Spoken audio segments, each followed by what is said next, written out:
Orhun ventures deep into a dark stone corridor to test his combat skills. A brown-horned rabbit lunges at him with its fangs bared, but he effortlessly stabs it mid-air with his dagger. He slices another rabbit in half, watching it dissolve into purple smoke and drop a glowing red crystal on the cracked floor. Orhun feels relieved that his swordsmanship has not completely rusted away. He decides it is time to practice his support magic as well. A group of menacing green goblins wielding wooden clubs approaches him. Orhun summons a glowing green magic circle in front of him and casts a spell to increase his strength. He notes that support magic is incredibly versatile because it boosts a target's physical abilities or strengthens their equipment, and a caster can apply it to himself just as easily as his teammates. He fires a blue magic beam from his finger, instantly obliterating the lead goblin into a cloud of smoke. He then draws his sword, which is now enveloped in a glowing green aura, and unleashes a wide horizontal arc of blue magic. The energy wave strikes 3 goblins at once, causing them to erupt into purple smoke. Orhun continues his slaughter, slicing through the remaining monsters with ease. However, he remains acutely aware of his magic's primary weakness.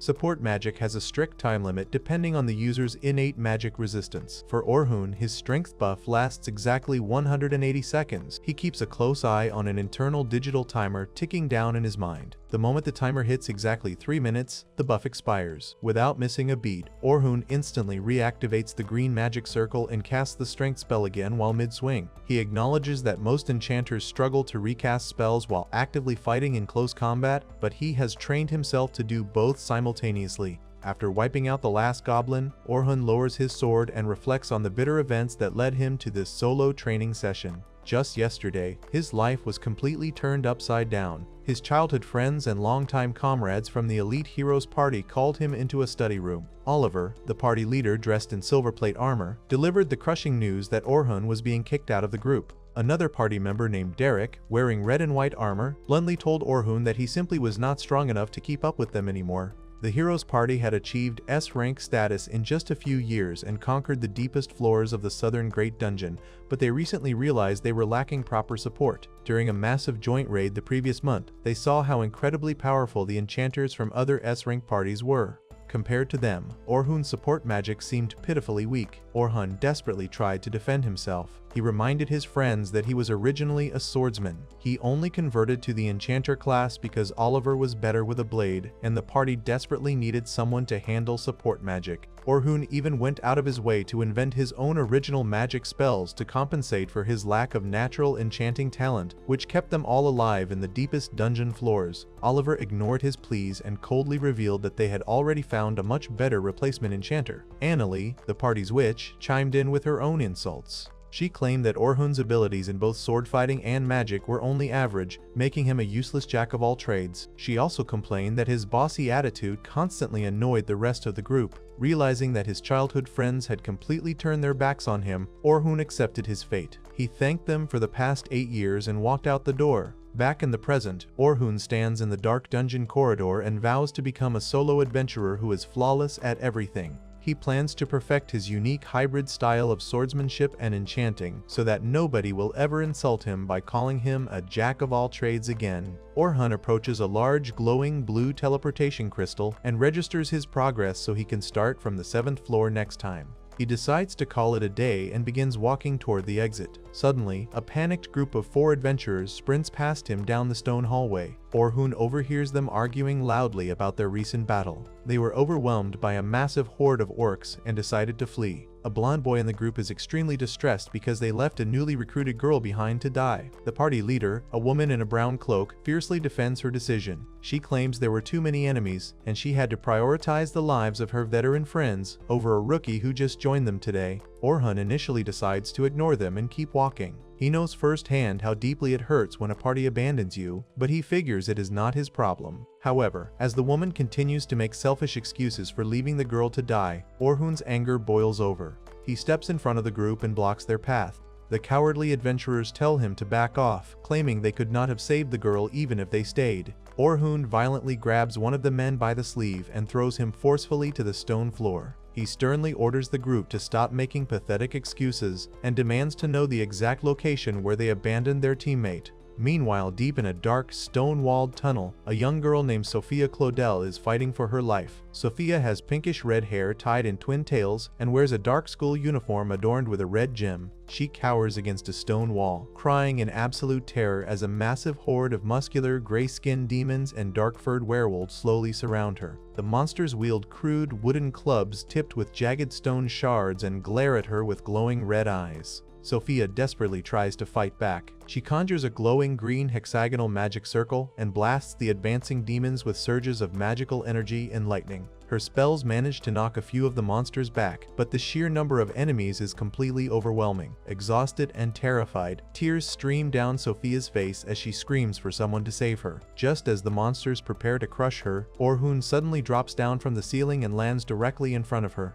He draws his sword and unleashes a blinding flurry of rapid white energy slashes. He completely massacres the front line of demons in a matter of seconds. Orhun steps protectively in front of Sophia and stares down the rest of the horde. He immediately casts his strength-enhancing magic. A green magic circle envelops him, and his sword blade begins to glow with a vibrant green light. He charges directly into the pack of dark-furred werewolves. He spins, kicks, and slashes with incredible speed, turning monster after monster into a cloud of purple dust. A giant werewolf raises its massive wooden club to crush him, but Orhun casually blocks the heavy strike with his sword. He then casts another spell to drastically increase his blade's sharpness.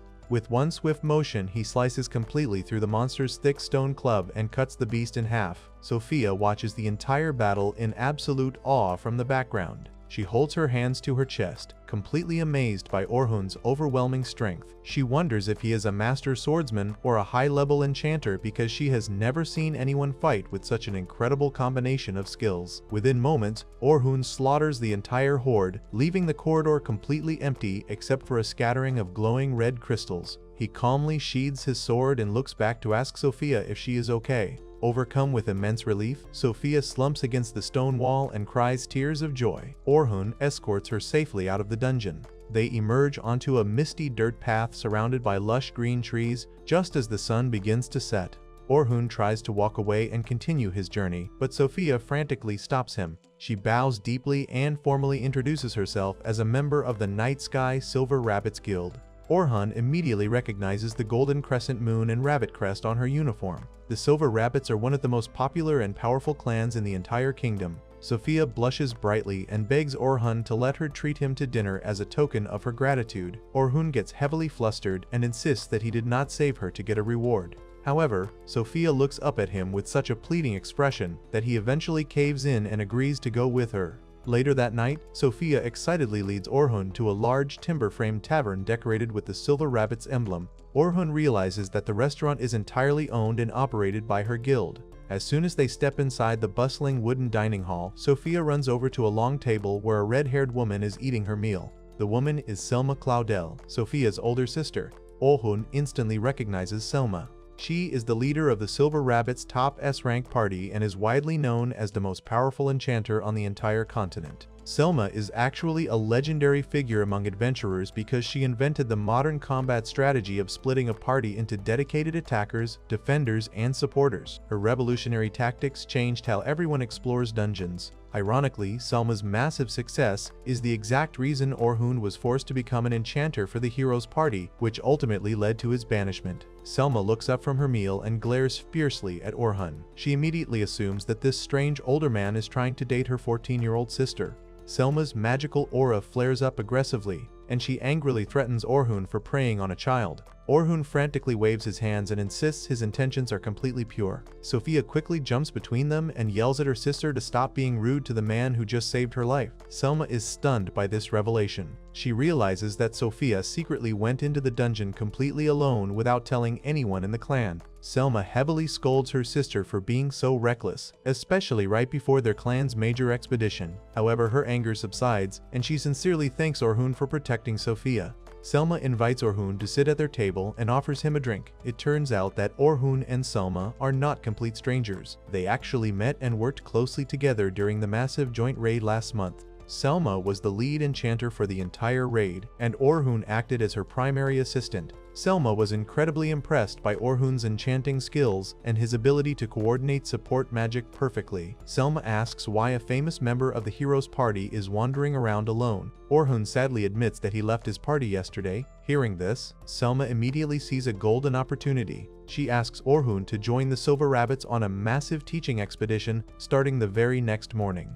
She explains that a group of veteran adventurers needs to escort a batch of new recruits down to the 50th floor of the Southern Great Dungeon. The veterans will defeat the dangerous floor bosses so the rookies can safely register at the deeper teleportation crystals and level up fast. Orhun points out that completing 50 floors in just 3 days is a completely insane and incredibly dangerous schedule for beginners. He correctly deduces that the clan's wealthy sponsors are forcing them to undertake this risky mission to boost the guild's overall strength. Selma is impressed by his sharp intuition and confirms that they are indeed in a very tough situation. She genuinely respects Orhun's abilities and desperately needs his help to keep the recruits alive. Sophia grabs Orhun's hands across the table and begs him to come along. Orhun blushes heavily, feeling truly touched that someone finally respects his skills after his old party discarded him like trash. He agrees to join the expedition, but he sets one unbreakable condition.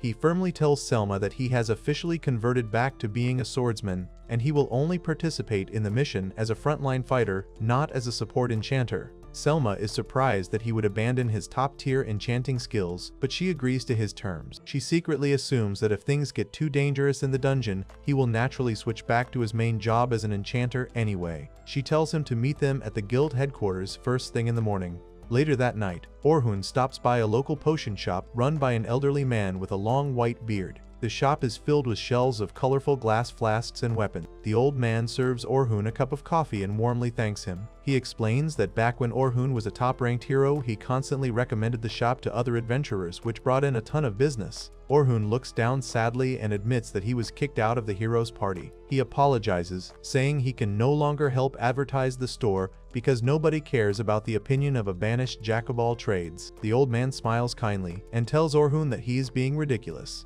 He praises Orhun for always working hard and maintaining a good heart. The old man assures him that his heroic title never mattered. He guarantees that Orhun will continue to hear the words "thank you" from countless people because the world will always need someone as dependable and kind as him. He encourages Orhun to stop worrying about the past, live for himself, and keep helping those in need. Orhun is deeply moved by the old man's unwavering support. He thanks his old friend and leaves the shop with a renewed sense of purpose. The next morning, Orhun arrives at the Silver Rabbits headquarters. Selma greets him at the entrance and notes that he looks significantly happier and livelier than he did yesterday. Orhun smiles warmly and agrees, feeling completely relieved to finally be free from his toxic old party. He readies his sword, fully prepared to embrace his new life and prove his worth on the upcoming expedition. Following his agreement with Selma, Orhun heads to the Silver Rabbits headquarters and meets with the clan's leader, Vince Briars. Vince welcomes him warmly and immediately cuts to the chase to confirm the details of the upcoming teaching expedition. He explains that the goal is to escort the rookie adventurers from the first floor all the way down to the 51st floor of the Great Dungeon within a strict 3-day time frame.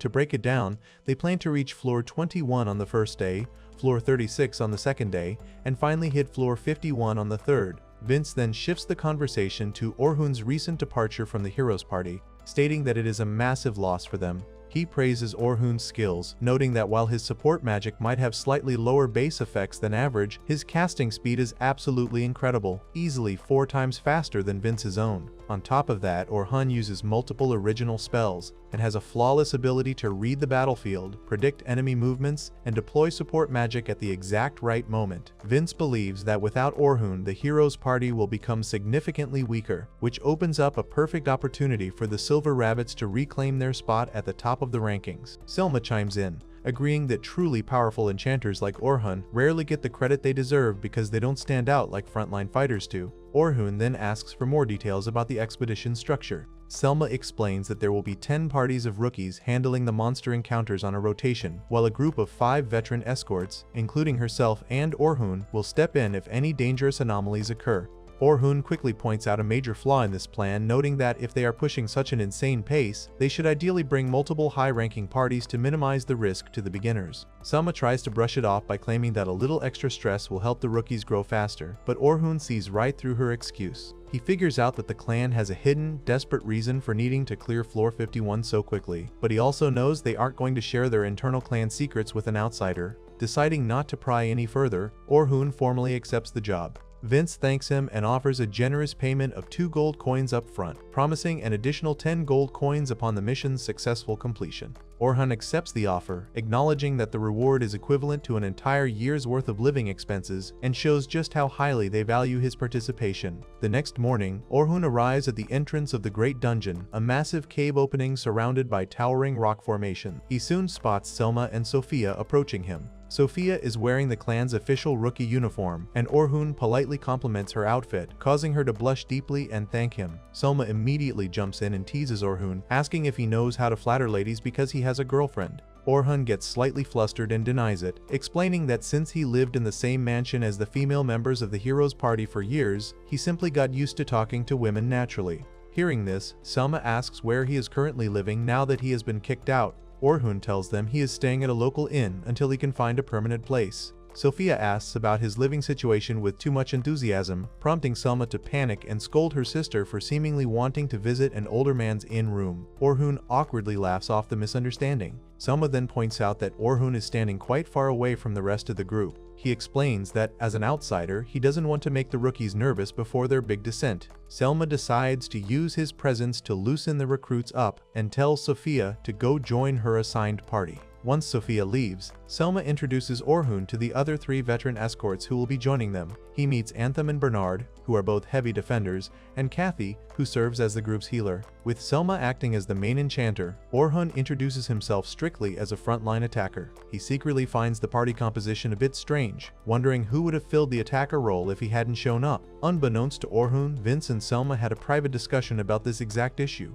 Vince was initially hesitant to let Orhun participate as a swordsman since his true value lies in his top-tier enchanting abilities, but Selma convinced him to allow it. She explained that the Silver Rabbits have been completely stuck in their progression since last year and desperately need this expedition to succeed so they can reclaim what they lost. She hopes that Orhun's sheer combat experience will be enough to carry them through as an attacker. Back outside the dungeon, Selma gathers all the rookies together to give an encouraging speech. Seeing how tense the beginners are about heading into the middle levels so soon, Selma loudly announces that they have a special, incredibly powerful helper joining them today. She introduces Orhun to the crowd and reveals that he has successfully reached floor 94 of the Great Dungeon, a depth that even the Silver Rabbits have never seen. She then drops the massive detail that Orhun is a former member of the legendary Heroes Party. The rookies immediately erupt into excited cheers, completely awestruck by the idea of having a literal hero escorting them. Orhun stands awkwardly to the side, sweating nervously as he realizes Selma completely overplayed his reputation.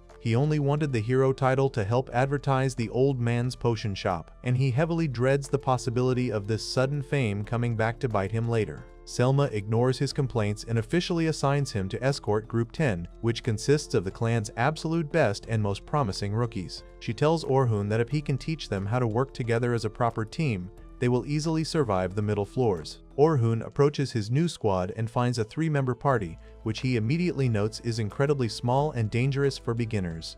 The group consists of a cocky blonde boy named Logan Hayward, a highly energetic pink-haired girl named Caroline Inglot, and Sophia. Logan proudly introduces himself as the party's leader and lead enchanter, boldly declaring that he is a genius who will soon surpass Selma herself. Orhun notes his massive ego and worries about his future.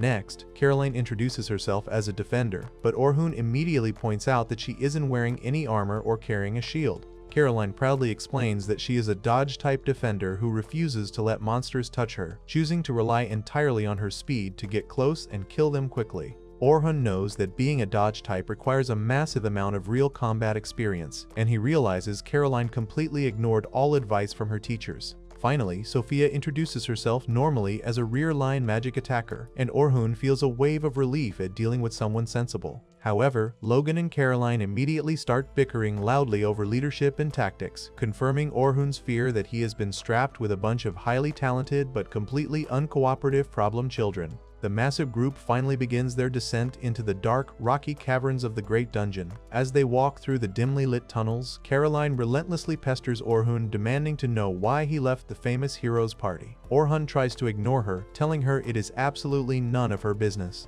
Undeterred, Caroline turns to Sophia and excitedly asks if Orhun is the amazing hero who saved her life yesterday. Sophia blushes and confirms it, adding that he was incredibly strong. Orhun realizes that Caroline isn't actually trying to annoy him, she simply brought up his heroic reputation to help calm Sophia's nerves about entering the dungeon. He silently praises Caroline for being much more considerate of her teammates than she appears. Suddenly, a pack of large white wolves with glowing yellow eyes ambushes the group from the shadows. Instead of drawing his sword immediately, Orhun effortlessly dodges their lunges and leads the wolves right into a series of invisible magical traps he previously set on the cavern floor. Translucent crystal pillars instantly shoot up from the ground, impaling the wolves and turning them into purple smoke. Orhun prefers using trap spells to deal with monsters trying to flank them from the rear because it efficiently eliminates threats without slowing down the group's fast-paced marching schedule. As they venture deeper, Orhun carefully observes Group 10's fighting dynamics. He notes that Logan actually possesses incredible skill as an enchanter, easily performing at the level of an advanced adventurer, but he loses points for barking terrible orders at his teammates. Caroline proves to be astonishingly fast, fulfilling her role as a dodge defender, but she recklessly charges headfirst into danger and her twin daggers simply lack the destructive power needed to quickly finish off tougher enemies. Sophia fights a bit passively from the backline, but Orhun sees that she has solid fundamentals and will likely improve rapidly once she learns to trust her party. The group soon reaches the 20th floor and confronts the floor boss, a massive green orc-like monster wearing a skull necklace. The combined forces of the escorts and rookies easily overwhelm the beast, and it collapses into dust. Selma congratulates everyone on a successful first day and orders them to register their progress at the floor 21 teleportation crystal. After exiting the dungeon, the group walks back to town under a beautiful sunset sky. Orhun and Selma chat about the day's progress. Orhun reports that Group 10 has a massive amount of potential but severely lacks teamwork, specifically pointing out Caroline's reckless behavior. Selma sighs and hints that Caroline has actually improved a lot compared to how she used to act, leaving Orhun curious about the girl's troubled past. They part ways for the night. The following morning, Orhun wakes up in his sunlit inn room and makes a devastating discovery. He picks up the daily newspaper and finds a massive front-page article completely detailing his banishment from the hero's party and announcing the arrival of their brand new enchanter. Orhun stares at the paper in shock and frustration, realizing that his humiliating exile is now public knowledge across the entire kingdom. He knows that his former teammates have absolutely no idea how much this public betrayal hurts him. He worries that if the rookies read the article, their high opinion of him will instantly shatter, making it much harder to lead them. Deciding there is no point in agonizing over things he cannot control, Orhun puts on his dark jacket and heads out into the bustling town streets to meet up with the Silver Rabbits for their second day of exploration. As he walks through a stone archway leading into the town square, Orhun suddenly hears someone call his name. He turns around and is completely shocked to see Luna, the blue-haired girl from the hero's party. Luna was away on a personal errand when Oliver and the others kicked Orhun out, meaning she had no part in his banishment. Orhun remembers that even when the rest of the party grew cold and distant over the years, Luna always treated him with the same warmth and kindness. Luna rushes up to him, clasps her hands together, and desperately begs Orhun to come back to the party, insisting that they truly need his strength. Orhun remains completely calm and asks if the rest of the party actually wants him back, pointing out that the newspaper article proves they have already moved on. Luna admits she hasn't seen the morning paper and clarifies that she is asking him to return entirely on her own, promising to somehow persuade the others to accept him again if he just comes with her. Orhun looks at her with a sad but firm expression and explains that it is far too late for him to return. He reveals that the newspaper article makes his exile permanent, and more importantly, he has absolutely no desire to go back to a group that discarded him. Luna desperately grabs his hands and reminds him of the childhood promise the three of them made years ago to clear the Great Dungeon together. Orhun pulls his hands away and coldly reminds her that Oliver, the very person they made that promise with, is the exact same man who mercilessly kicked him out of the party. He apologizes to Luna and walks away through the archway, leaving her standing alone in the shadows. As Orhun walks down the dusty street, he thinks back to his happy childhood memories with Luna and Oliver, acknowledging that he truly wanted things to stay the way they were. However, he accepts the harsh reality that his place in the hero's party is permanently gone, and he resolves to move forward and focus entirely on his new path. Orhun walks along the stony path toward the dungeon meeting point, his mind still heavy with the news from the morning paper. The article clearly stated that he was banished from the hero's party because he was too weak, and he wonders how many people will actually still trust him after reading such a public humiliation. As he approaches the gathering of students, he overhears them already gossiping about the newspaper. Logan points out the massive discrepancy between Orhun claiming he left the party voluntarily and the article stating he was kicked out. When Orhun greets them, Selma rushes over in an absolute panic, bowing deeply and apologizing profusely for hyping him up so much the day before. She realizes that her bragging on his behalf is what made this sudden revelation so incredibly awkward for everyone. Orhun calmly tells her not to apologize, taking the blame himself by admitting he should have been much clearer about his situation from the start. He reassures Selma and the other escorts that he will still fully back them up during the dungeon delve, telling them to hold their heads high. Caroline and Logan chime in, stating they aren't worried at all because Orhun still made it to floor 94, which is an incredible feat regardless of what the paper says. Orhun smiles and tells them to leave everything to him. He then addresses the recruits directly, deciding to be completely honest. He tells them that the article is mostly true and confirms that he was indeed too weak, meaning he is not the grand hero everyone expects him to be. Logan is completely shocked by this blunt confession, feeling like an idiot for getting so excited the day prior. However, Sophia quickly steps up to passionately defend Orhun, reminding everyone that he effortlessly defeated over a dozen orcs in an instant during their previous encounter. Touched by her unwavering support, Orhun thanks her and formally swears that even though he is no longer a hero, he will act as just an explorer named Orhun Dura and completely protect them all. He encourages them to do their best on the dive, and Caroline aggressively cheers in agreement, fully pumped up for the adventure. The group then officially begins their descent, planning to clear from floor 21 down to floor 35 for the day. Orhun informs them that the veteran escorts won't be giving any direct instructions until they reach the middle floors starting at floor 31, so the new recruits will have to take the lead just like they did yesterday. Over the next several floors, Orhun watches closely as Caroline fiercely lunges at club-wielding frog monsters with her daggers and Sophia successfully blasts wolf-like beasts with her magic staff.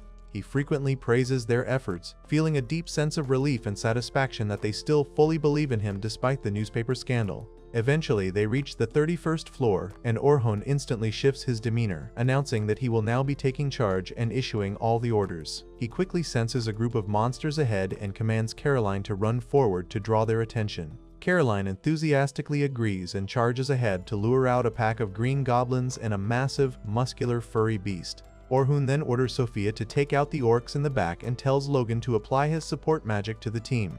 Logan immediately casts agility up, technical up, and magic up on his teammates, but he secretly feels frustrated. He thinks Orhun's orders are incredibly basic and standard, leading him to believe that Orhun might really be nothing special after all. As the massive furry beast roars and prepares to attack, Logan assumes that Caroline can handle herself, but he notices that Sophia is completely frozen in fear, likely traumatized from her previous encounter with orcs. Believing that Orhun has no intention of helping her, Logan decides he will have to step in and save her himself. However, before he can act, Orhun secretly extends his hand and casts a highly complex purple magic circle, applying a powerful agility down debuff directly onto the monstrous beast. The massive creature lunges at Orhun, but he stands perfectly calm and tells Sophia that she is absolutely fine because she is no longer fighting alone. He encourages her to stay calm and just give it her best shot. Inspired by his words, Sophia gathers her courage, holds out her staff, and casts Fire Javelin.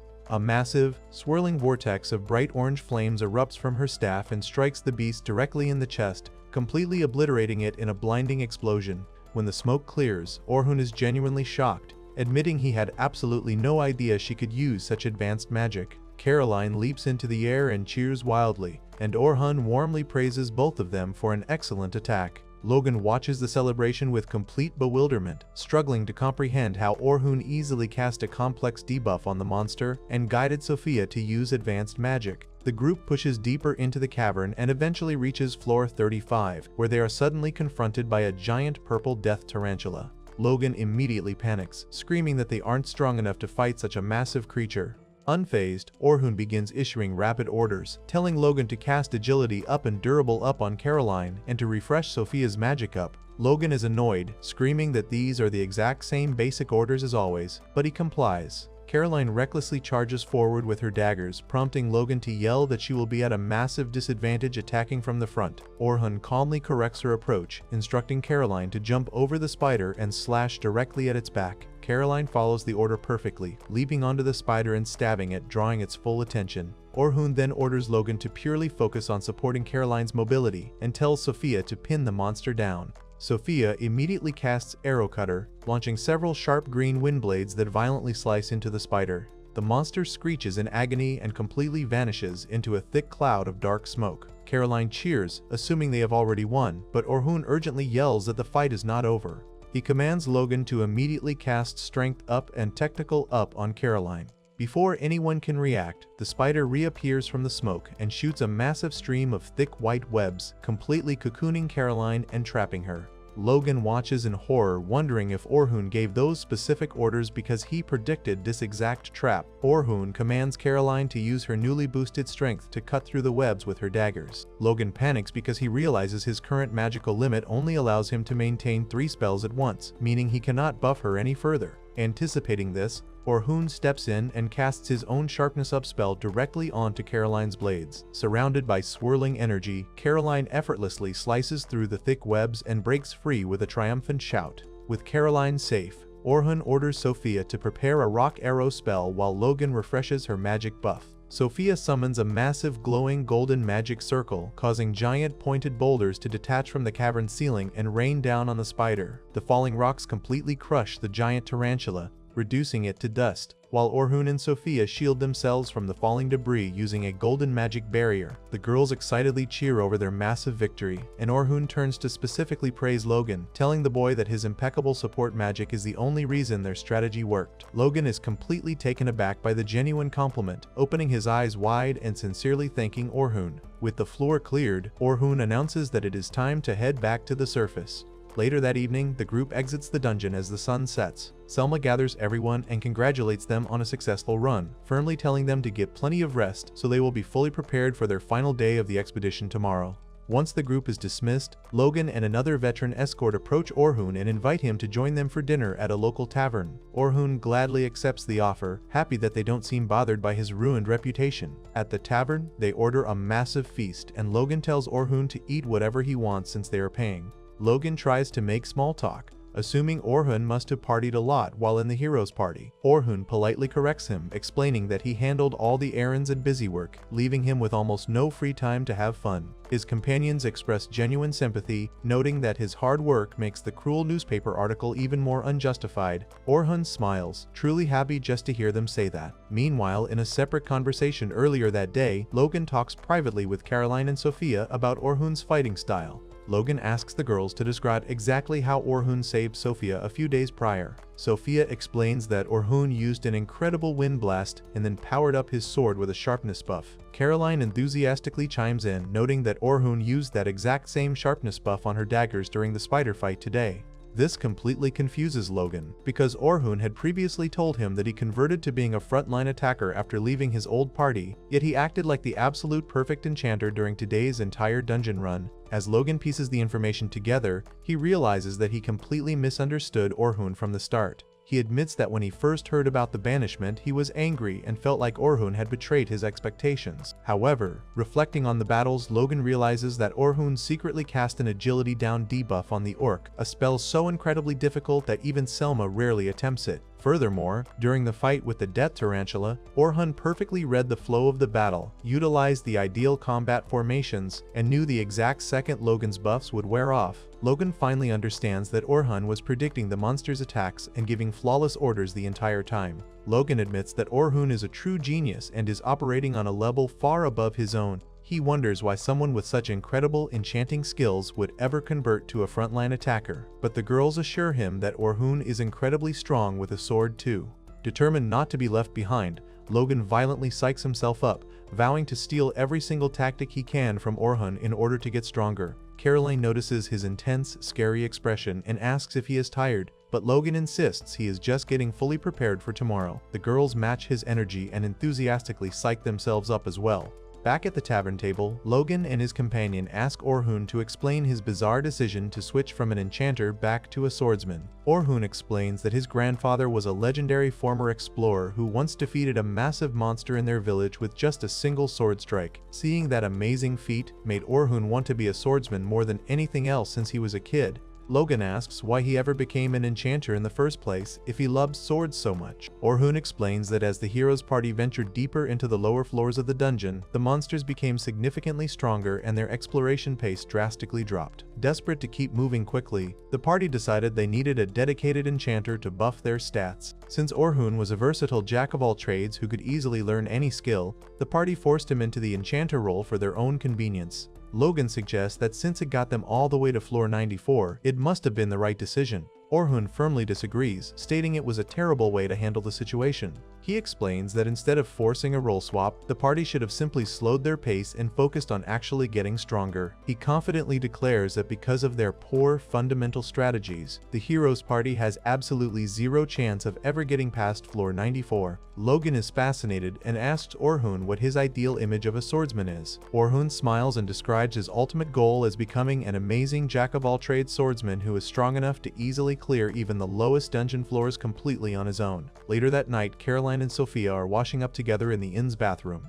Caroline sighs, mentioning that the teaching expedition officially ends tomorrow, meaning they will likely have to say goodbye to Orhun forever. She passionately wishes that Orhun would just stay and join the Silver Rabbits permanently. She tries to convince Sophia to personally ask him to join, theorizing that Orhun might actually agree if she asks nicely. Sophia blushes and refuses, insisting that it would be incredibly selfish to make such a demand, especially since Orhun already has his own plans. However, as the shower water runs over her, Sophia softly admits to herself that it would be truly sad to never see him again, leaving her secretly considering the idea.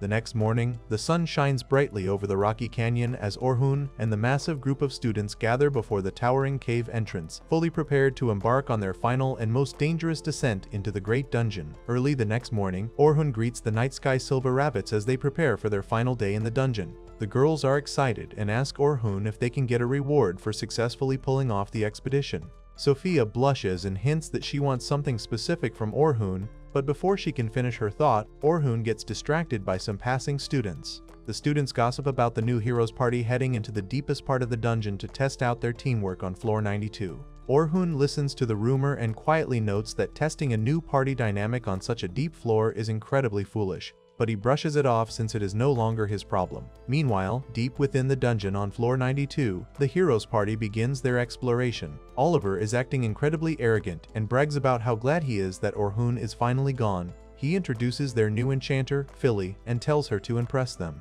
Philly promises to do her best, and Oliver remains completely confident that they will easily clear the dungeon now that their perceived weak link is out of the picture. 2 days prior, the heroes party threw a lavish welcome banquet for Philly. Philly introduced herself as a highly skilled enchanter who previously reached the 100th floor in the western dungeon. The party celebrated and constantly complained about how stingy Orhun was with the group's finances, completely ignoring the fact that Orhun was just being responsible. Suddenly, Luna arrived at the party looking frantic. She demanded to know why she just saw Orhun hanging out with the Night Sky Silver Rabbits. Oliver and Derek casually admitted that they kicked Orhun out of the party 3 days ago because they thought he was too weak. Luna was absolutely horrified by this revelation. She angrily explained that Orhun was the core of their entire team and that they only made it this far because of his specific support skills. Derek and Anili laughed off her concerns, claiming that the rest of the world considered Orhun a useless jack-of-all-trades and that Philly would be a massive upgrade. Luna vehemently opposed their plan to test Philly on floor 92. She reminded them that they barely managed to survive against the Black Dragon on that floor, even when Orhun was with them. Oliver arrogantly dismissed her warning, claiming that they only struggled because Orhun was holding them back. He insisted that the decision was final and forced Luna to come along.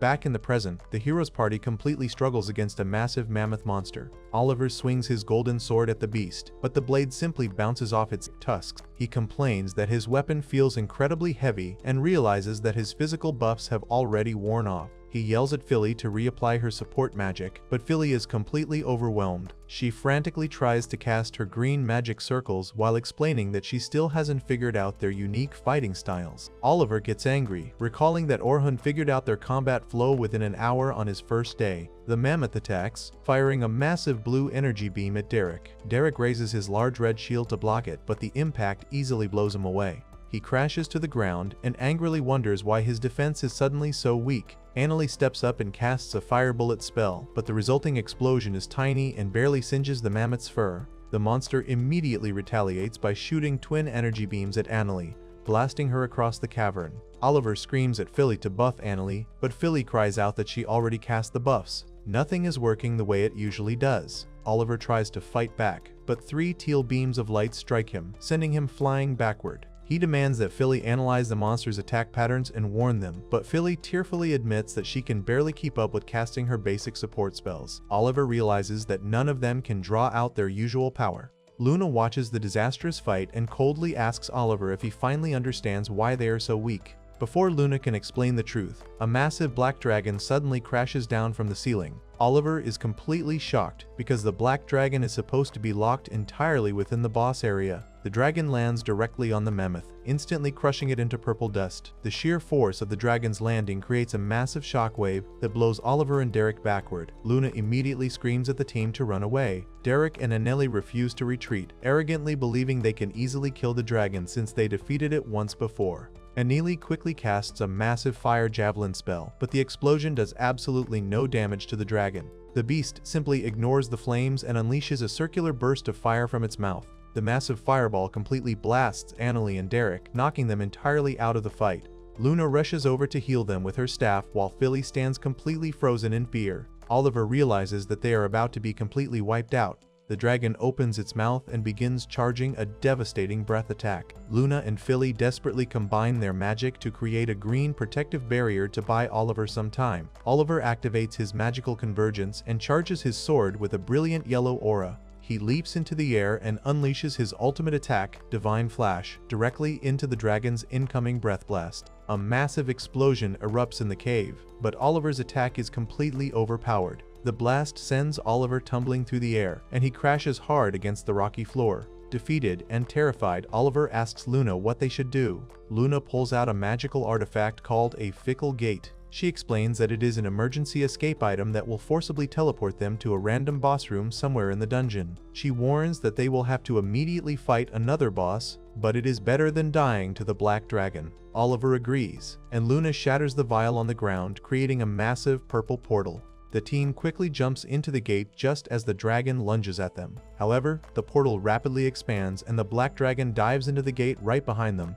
The team violently lands in a snowy crystalline landscape, expecting to be attacked. They quickly look around and realize the black dragon is nowhere to be seen. Derek is relieved, assuming the dragon simply vanished. Luna is absolutely horrified and explains that this is the worst possible outcome. Since the dragon entered the expanding gate, it was teleported to a completely random part of the dungeon. This means an incredibly dangerous boss monster is now roaming freely and will likely slaughter any unsuspecting adventurers it encounters. Luna states that they have no choice but to immediately return to the guild and request a forced teleport to evacuate everyone from the dungeon. She adds that once everyone is safe, they will have to beg Orhun to come back and help them kill the dragon. Oliver furiously refuses to ask Orhun for help. Luna sighs and finally forces Oliver to listen to the real reason they are currently so weak. She explains that typical support magic requires the caster to set the potency, while the duration is determined by the target's body. An average buff lasts around 3 minutes. However, Oliver and the rest of the party have incredibly high natural magic resistance. Because of this resistance, normal buffs wear off on them in less than a minute.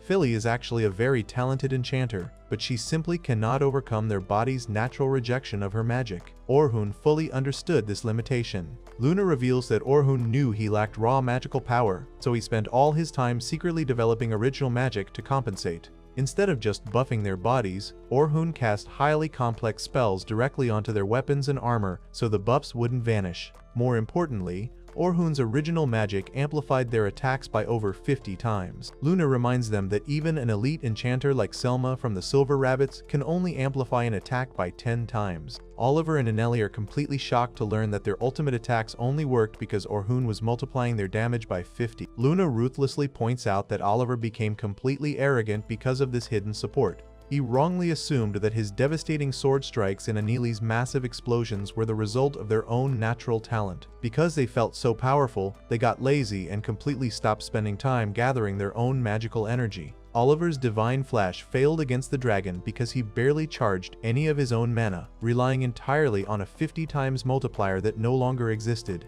They were never actually strong, they were just completely dependent on Orhun holding their hands. The crushing reality finally sets in for the party. They slowly make their way out of the dungeon and return to the surface under a gloomy sky. As they walk down the canyon path, a group of regular adventurers spots them. The adventurers excitedly point at them, praising the hero's party and expressing total awe at their supposed greatness. Hearing the unearned praise completely breaks Oliver. He grits his teeth and screams that they are not heroes at all. He cries out that they just put every single adventurer in the dungeon in mortal danger because of their own sheer incompetence. He turns away from his team and loudly curses his own weakness. However, the guilt quickly twists into severe delusion. Unable to accept that he is nothing without Orhun, Oliver begins screaming that he actually defeated the Black Dragon all by himself the first time. He shouts into the void that his party is perfectly fine without Orhun, completely rejecting reality as his entire self-worth shatters. Meanwhile, Orhun stands before the members of the Night Sky Silver Rabbits in a dark cavern, completely unaware of the disaster unfolding with his former party. He explains that their main goal for the final day of the expedition is to clear the dungeon from the 36th floor all the way down to the 50th floor. Once they reach the 51st floor,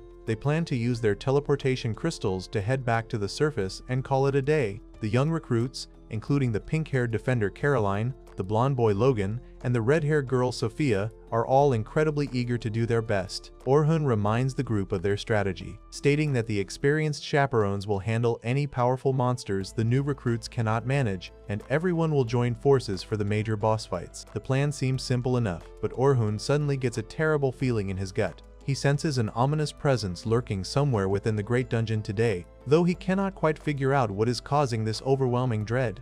Caroline interrupts his thoughts, excitedly asking what kind of monsters they will get to slaughter today. Orhun sighs and reminds Caroline that she cannot just mindlessly charge at the enemies because her role is strictly to be a defender. Caroline complains that playing defensively means everyone else has to work extra hard, and she firmly insists that she wants to fight on the front lines. Orhun tries to explain that there is a limit to what a single person can do, urging her to start thinking of herself as part of a cooperative team while she is still a novice. Logan chimes in, noting that even the famous adventurer Albert Sensible always emphasized the importance of working together. Orhun recognizes the name as the legendary ace of the Night Sky Silver Rabbits, recalling that Albert tragically died fighting the Black Dragon on the 92nd floor the previous year. Logan explains that Albert is still a massive hero to everyone in the clan because he sacrificed himself to protect a comrade. Caroline completely misinterprets the lesson and decides that the best way to protect her friends is to fight entirely alone on the front lines so the enemies never get close to anyone else.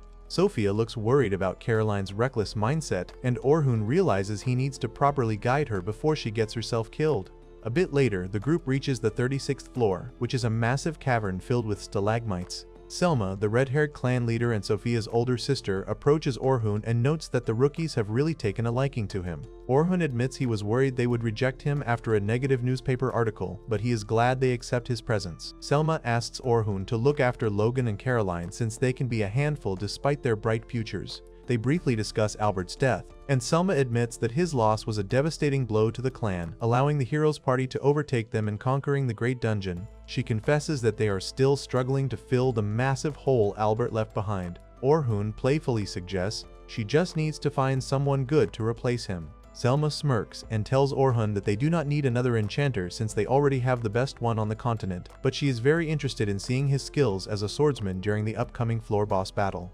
The expedition continues smoothly until they reach the 40th floor, where Selma splits the large group into several smaller squads to practice navigating the labyrinth. Orhun ends up alone with the three rookies, and they quickly ask him to share his knowledge about the deepest parts of the dungeon since he has explored further than anyone else. He casually tells them about the lower floors being covered in freezing snow and the deepest floors being filled with toxic swamps, answering their rapid-fire questions as they walk. Back on the surface, Luna completely bursts into the guild building in an absolute panic. She sprints past the reception desks and furiously demands that the guild master initiate an emergency force teleport to pull absolutely everyone out of the dungeon immediately. The guild master tries to brush her off, explaining that the mana cost for such a massive spell is far too high to use without a proper emergency.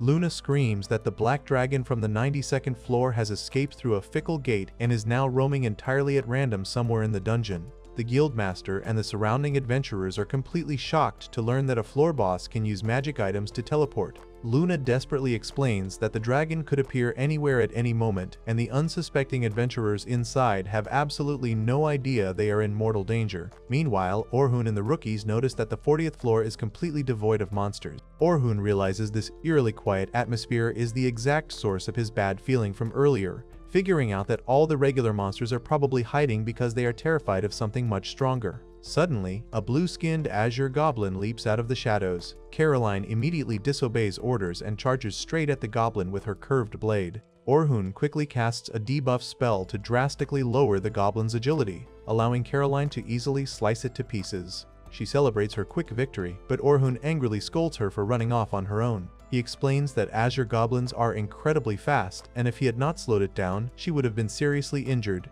Caroline apologizes, so Orhun decides to teach her a specialized technique called active defense. He explains that every living creature has to physically prepare before launching an attack, like stepping forward before throwing a punch. If she can read those subtle movements and strike the enemy's legs right as they step forward, she can completely stop their attack before it even begins. This allows her to stay on the front lines while still fulfilling her role as a defender by locking down the enemy's movements. Caroline is thrilled by this new strategy and promises to practice it. Logan then eagerly asks Orhun to teach him something about debuffs. Orhun explains that debuffing enemies on the deeper floors is usually a waste of time because high-level monsters have massive magic resistance. Instead, he teaches Logan about trap magic. Orhun casually reveals that he has been secretly laying explosive magical traps behind them this entire time to prevent any monsters from ambushing them. He demonstrates by luring a pair of massive white wolves into a hidden trap, which instantly impales the beasts on jagged ice spikes. He explains that an enchanter's real job is to completely control the battlefield and reduce risks so the rest of the party can focus solely on attacking.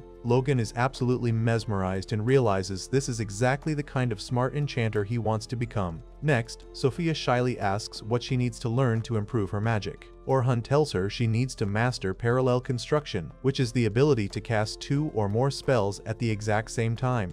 He explains that simply firing off powerful spells one by one leaves a mage completely vulnerable during the casting time. If she can start preparing her second spell while the first one is only halfway done, she can eliminate her downtime and provide constant magical support. Sophia is amazed and desperately asks Orhun to teach her the technique instead of her sister. Orhun nervously agrees, completely unaware that Sophia is developing a massive crush on him. Back at the guild, the magical council quickly gathers around a glowing blue crystal table to prepare the force teleport spell. The guildmaster angrily scolds Oliver and his party for causing such a massive disaster. Oliver furiously denies any responsibility, claiming they did nothing wrong and that the dragon's escape is not their fault. The guildmaster ignores his pathetic excuses and orders everyone to focus entirely on charging the massive spell to save the trapped adventurers. He also orders the heroes party to go back inside and hunt down the black dragon once the teleportation is complete. Oliver and the other members are completely terrified by this order, knowing they stand absolutely no chance against the beast after their previous humiliating defeat.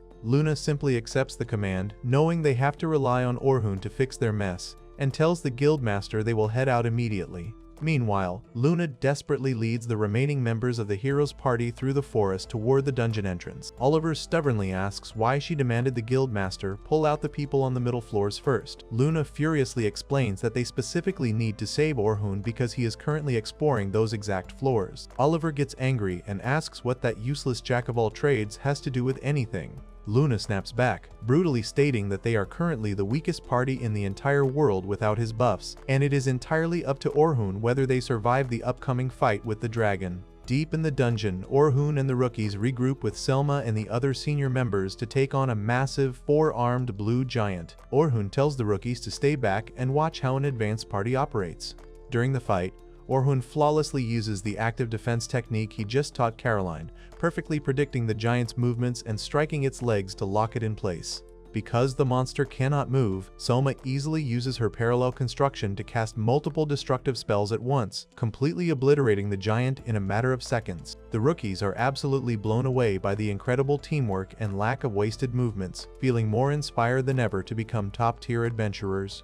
A bit later, the group finally reaches the 50th floor and prepares to fight the floor boss, which is a massive purple gigant crab with incredibly tough armor. Selma tells the team that they just need to cut off its massive claws, and then they can easily break its main shell. She playfully tells Orhun to handle the claws since he is so confident. Orhun happily steps up to the challenge, drawing his silver sword. He secretly casts his original spell, Impact, which he actually created entirely by accident while trying to fix a different magic formula. This cheat-like spell forcibly enhances his weapon's power and toughness by 100 times for a single instant. He feels a bit guilty using such an overpowered trick, but he knows it is necessary to survive the deepest floors. He lunges forward and uses this massive power boost to instantly slice clean through the gigant crab's armored claw, leaving the rookies completely speechless at his raw physical strength. With the crab disarmed, Selma and the others unleash a barrage of powerful magic, easily cracking the monster's shell and reducing it to a pile of glowing dust. The entire party cheers in victory,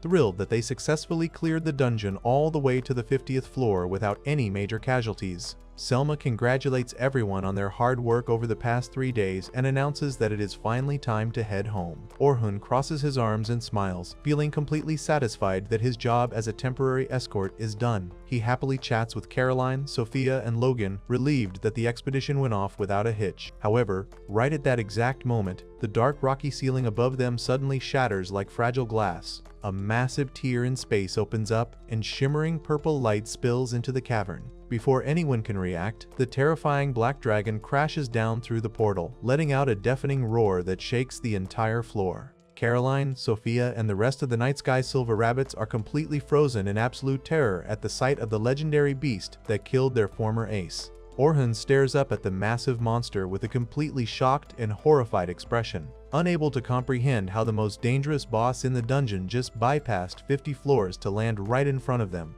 The group finishes up their expedition and everyone feels totally relieved to finally head home. Orhun stands with his arms crossed and smiles because his job as an escort is officially over. The young recruits cheer and wave at him, glad that nothing went wrong during their training. Suddenly, the dark rocky ceiling above them shatters into pieces, shooting vibrant purple light everywhere. A massive dark armored dragon crashes right through the barrier and lands in front of the group. Everyone completely freezes in terror as the beast lets out a deafening roar. Sophia gasps and sweats in absolute shock, quickly realizing that this is the legendary Black Dragon.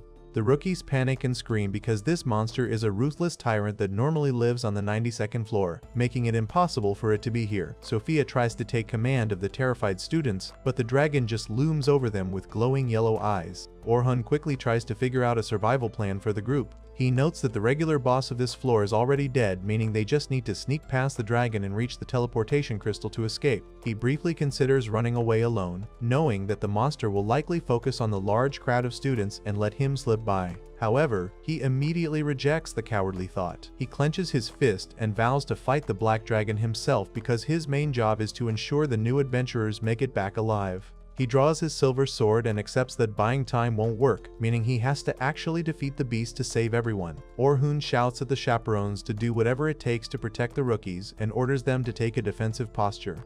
Kathy quickly conjures a massive glowing green magic barrier over the group, just as the dragon unleashes a colossal blast of yellow energy from its mouth. The shield takes the hit, and Orhun instantly charges into the massive fiery explosion. He uses a blue magical attack to strike the dragon right in the head and then flips back to the ground. As the smoke clears, the rookies look around in shock and realize they are still alive. Sophia wonders if Orhun secretly boosted their shield at the last second. Suddenly, Orhun leaps out of the dust cloud wielding 2 swords. He bites down on a small glowing potion vial and dashes straight at the massive monster. He specifically waits for the exact instant the dragon closes its eyes to strike. He hits the beast with incredible force, causing a massive yellow explosion that fills the cavern with smoke. The other adventurers hold up their shields and assume the monster is dead, but Orhun feels frustrated because he knows his attack was not strong enough. The smoke clears to reveal the dragon completely unharmed. Orhun tells his group that he is fine and orders them to stay back and keep guarding the rookie. He confidently states that he has a plan to deal with the black dragon alone. He walks straight toward the monster and taunts it to draw its aggro away from the students. Sophia desperately yells out his name, terrified that he will end up dying just like their former ace Albert. The dragon breathes a massive torrent of bright orange fire directly at Orhun. Instead of dodging, Orhun raises his hand and casts an original spell called Reflective Wall. A glowing green magical sphere appears and perfectly bounces the massive fireball right back into the dragon's face. Caroline and Logan watch in pure disbelief because they have never seen or heard of a spell that reflects attacks. Orhun explains that this wall bounces any physical or magical force right back at the attacker. However, the dragon just shakes off its own fire breath without a single scratch. Orhun realizes he has to take some serious risks to win. He gathers glowing orbs of light and casts a high-level support spell called Status Up to boost all of his physical stats. Sophia watches closely and notes that his support magic usually only doubles a person's power, which is not nearly enough to hurt the dragon. She offers to help, but Orhun suddenly yells out the spell again to double the effect. He then shouts it again for a triple boost, then a quadruple boost, and finally a quintuple boost. Bright green magic circles stack around him as thick black beams of energy penetrate his body. He pushes himself even further, shouting for a sextuple, septuple, and octuple boost. Sophia looks on in absolute shock and calls his actions impossible. She explains that recasting a support spell normally just resets the time limit, but Orhun somehow managed to cast it 5 times consecutively. He becomes completely engulfed in a blinding yellow aura with sparks of electricity shooting everywhere. The dragon shrieks and stomps the ground, but Orhun vanishes in a flash of light. He moves so fast that he looks like a blur zipping past the monster. The rookies cheer in relief, but Sophia realizes this speed is not from normal support magic. She wonders exactly how many secret abilities Orhun is hiding from them. Orhun crouches on the ground, bleeding heavily from his nose and mouth due to the massive strain. He explains that chaining the casts increased his stats 32 times over, but his body cannot handle the burden of running 30 different spells at once for very long. He pushes through the pain and charges back into the fight to end things quickly. He jumps onto the dragon's back and slides along its scales, violently striking its hide with his sword and sending bright sparks flying. He completely dodges a massive energy beam and uses invisible mid-air platforms to jump over the beast. Logan and Caroline think he is using flight magic, but Orhun clarifies that it is a special ability called Magical Convergence. He explains that this rare power allows him to gather magic into a single point and materialize it into solid stepping stones to propel himself through the air. He mentions that his old teammate Oliver has the exact same ability but only uses it for basic attacks. Orhun then casts Sharpness Up and Durable Up on his blade. He yells out the name of his original spell, Impact, and strikes the dragon directly in the face. A massive pillar of blue light erupts, and the dragon's thick armor finally shatters into pieces. The rookies celebrate, amazed that he actually broke through the monster's defenses. However, Sophia knows Orhun is severely injured and questions how he plans to finish off the boss entirely on his own. Suddenly, the cavern begins to shake violently. The dragon recovers and unleashes its strongest spell, turning the surrounding purple mist into a deadly weapon. Sophia explains that this specific attack has killed countless adventurers and is basically pure fear materialized. She suddenly feels a strange trembling in her chest and realizes she is deeply worried about Orhun. She shakes off the feeling and vows to protect the new recruits so Orhun can focus entirely on his duel. The dragon fires multiple purple energy projectiles at Orhun. He realizes the monster is finally taking the fight seriously. He dodges the blasts and fires a fire bullet spell at the dragon's back. The dragon immediately changes its attack pattern, turning the energy into hyper-fast glowing needles. Orhun casts a rock wall spell to block the needles, but the dragon maneuvers around the rocks and fires a massive beam straight at him. Orhun barely survives by hiding behind another reflective wall. He pants heavily and admits that fighting alone is incredibly tough. He remembers his days with the Heroes Party and thinks about how Derek, Luna, Annalie, and Oliver used to handle all the different enemy mechanics to keep him safe. Now, he is forced to do all of their jobs by himself. During the intense clash, Orhun remembers his childhood training with Oliver. Long ago, their peaceful village was brutally attacked by a group of ruthless bandits. The attackers burned the buildings to the ground and slaughtered innocent people in the streets. Young Orhun and Oliver stood terrified among the bloody corpses of their friends and neighbors. Oliver cried in total anguish and swore to become strong enough to ensure no one could ever steal from him again. Standing before a field of wooden graves, a young Orhun wiped his tears and swore to gain enough power to protect everything he cared about. Back in the present, this tragic memory fuels Orhun's determination. He vows to defeat the horror right in front of him without relying on anyone else. He uses an active defense technique to constantly dodge and parry the dragon's strikes, perfectly pinning the monster down so it cannot target the rookie. Caroline is amazed to see him fighting like a master defender while keeping them completely safe. Orhun then uses his parallel construction skill to cast multiple explosive spells at the same time. A series of intricate magic circles surround the dragon, and a massive chain of fiery explosions engulfs the beast. Orhun explains he used a trap spell called Raise and Repeat, which absorbs the surrounding magical power and fires the dragon's previous attack back at a much higher intensity. Logan realizes Orhun is manipulating the entire battlefield perfectly like a true enchanter. Orhun tells the dragon that it is incredibly strong, but he still needs to fill the role of the main attacker to land the killing blow. He uses his magical convergence to materialize a massive pitch-black sword out of pure shadow energy. He declares that he wants to be a swordsman who can fulfill every single role in a party. He mimics Oliver's signature attack, Divine Flash, and combines it with his own impact spell. He unleashes a colossal purple and white energy blast that completely engulfs the dragon. A blinding explosion shakes the entire cavern, and the monster's tail disintegrates into smoke. The rookies cheer, thinking the battle is finally over. However, the dragon emerges from the dust, having sacrificed its own tail to survive the fatal hit. It roars furiously and glares at Orhun with a glowing red eye. Orhun drops his black sword and acknowledges that they are both on their last legs. He decides to end the fight with his ultimate move. He casts a spell called Destruction, which concentrates highly amplified magic into a physical weapon. A massive pillar of dark energy erupts from the floor and envelops him. The shadows form into an impossibly large, pitch-black greatsword in his hands. He states that the raw power of this weapon far exceeds any special rank spell. He grips the giant blade tightly and charges forward for the final clash. The dragon fires another massive purple beam, but Orhun flies straight through the chaotic energy. He dodges multiple magical seals and streaks of lightning while rushing toward the monster. He casts Wait Up to add even more momentum to his strike, and plunges his glowing weapon directly into the dragon.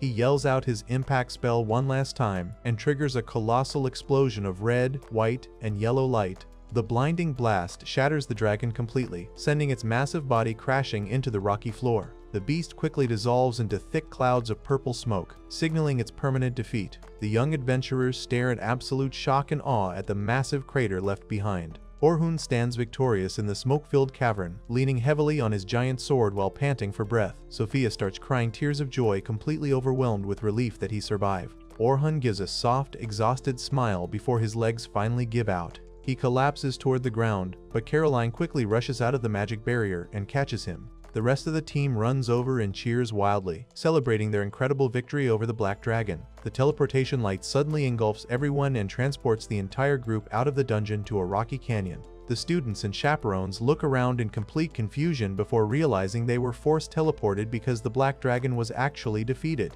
Everyone stares at the massive wall of hexagonal pillars as Orhun slowly approaches the group from the bright light. He looks completely exhausted, and his face is covered in faint scratches. He leans heavily on Sophia's older sister and asks her to handle the cleanup from the battle before completely collapsing into her arms. The rest of the group realizes Orhun is the only one who looks injured.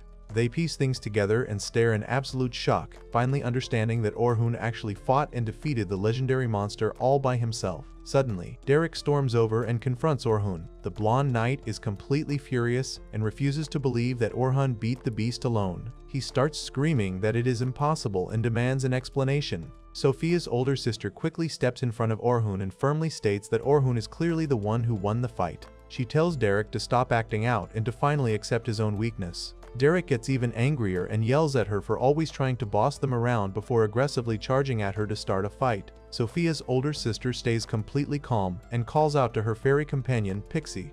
A glowing green magic circle instantly appears beneath Derek's feet. The heavy magic forces Derek to his knees. He grunts and struggles to move his armored body, but the unseen force completely pins him to the rocky ground. Sophia's older sister tells everyone that the fight is over and orders both sides to stand down. Oliver just stands nearby and grits his teeth in silent frustration, unable to do anything to help his party member. Later that night at the academy, Sophia sits at her desk and tries to write her expedition report. However, she cannot focus because she is completely obsessed with Orhun's performance. She blushes and smiles like crazy while thinking about how he saved her life again and taught her advanced magic. She is totally captivated by how cool and kind he is. Suddenly, her older sister walks into the room. The older sister looks completely exhausted and her face is a mess. She just drops her bag and faceplants straight onto her bed. Sophia notices how tired her sister is and suggests they go to the bathhouse to relax. A little while later, the two sisters soak in the steaming hot spring. The older sister thanks Sophia for her help and expresses her relief that everyone survived the expedition. She credits their survival entirely to Orhun. She then asks Sophia what she thought of Orhun's fighting style. The older sister admits that Orhun's power is so overwhelming that she cannot even begin to understand how he fights. Sophia surprises her by saying she actually understood his movements perfectly. She explains that despite his amazing speed and magic, his entire fighting style is just built on the basic fundamentals of rear attackers and defenders. The older sister is amazed by Sophia's deep understanding. She affectionately kisses Sophia on the forehead and tells her how much she respects her. The older sister praises Sophia for always walking on her own 2 feet and being someone people can rely on. She admits she wants to be more like Sophia but warns her not to push herself too hard. Sophia just blushes and smiles happily at the compliment. The next morning, Orhun wakes up in his room and groans in agonizing pain. His entire body aches from pushing past his physical limits during the boss fight. He casts a pain relief spell on himself just to get out of bed. He looks out the window and figures it is already close to noon.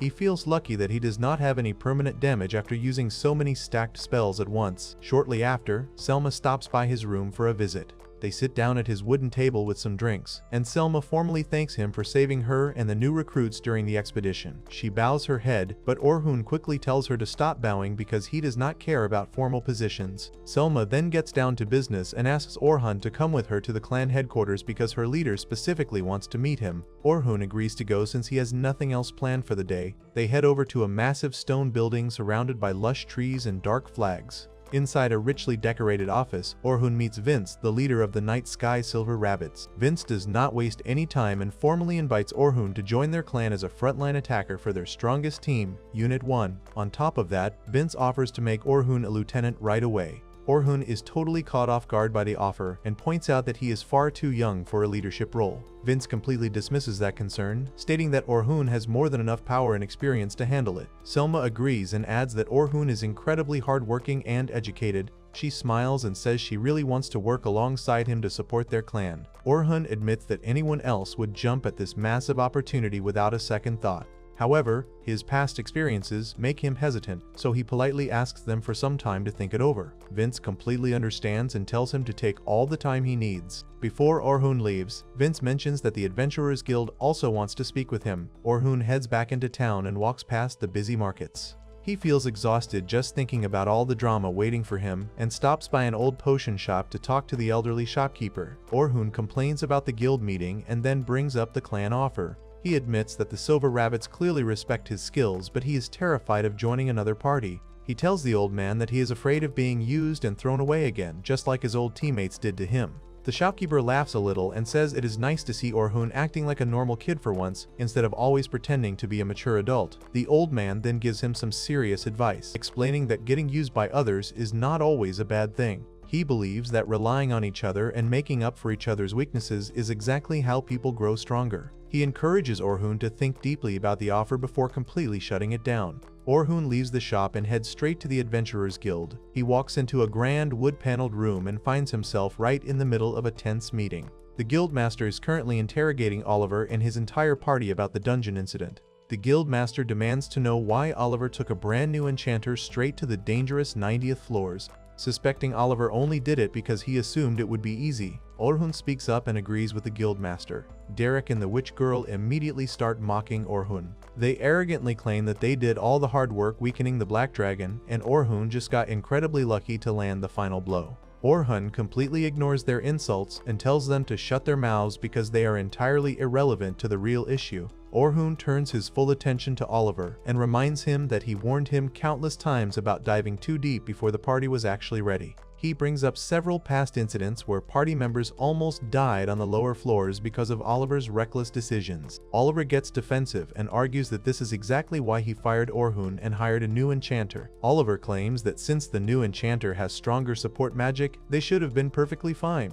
Orhun states that he is not even mad about getting fired anymore, but what truly pisses him off is how little Oliver respects the role of an enchanter. Oliver loudly insists that an enchanter's job is incredibly easy and claims all they have to do is sit safely in the back and recast a buff whenever the previous one runs out. Orhun is absolutely disgusted by Oliver's sheer ignorance. He stares Oliver down and asks if he is seriously that clueless. Oliver stubbornly doubles down and insists he is telling the truth. Orhun decides to brutally expose Oliver's lack of knowledge by listing off the exact durations of every single party member's buffs from memory. He states that Oliver's buff lasts exactly 61 seconds, Anili's lasts 134 seconds, and Derek's lasts 186 seconds. Orhun explains that a real enchanter has to perfectly track all of those different timers simultaneously, refresh them at the exact right millisecond, and still manage to give tactical commands to the entire party in the middle of a chaotic battle. He furiously yells at Oliver, demanding to know how any of that sounds easy. Oliver is left completely speechless and just stands there sweating and gritting his teeth, unable to come up with a single counter-argument to Orhun's hard facts.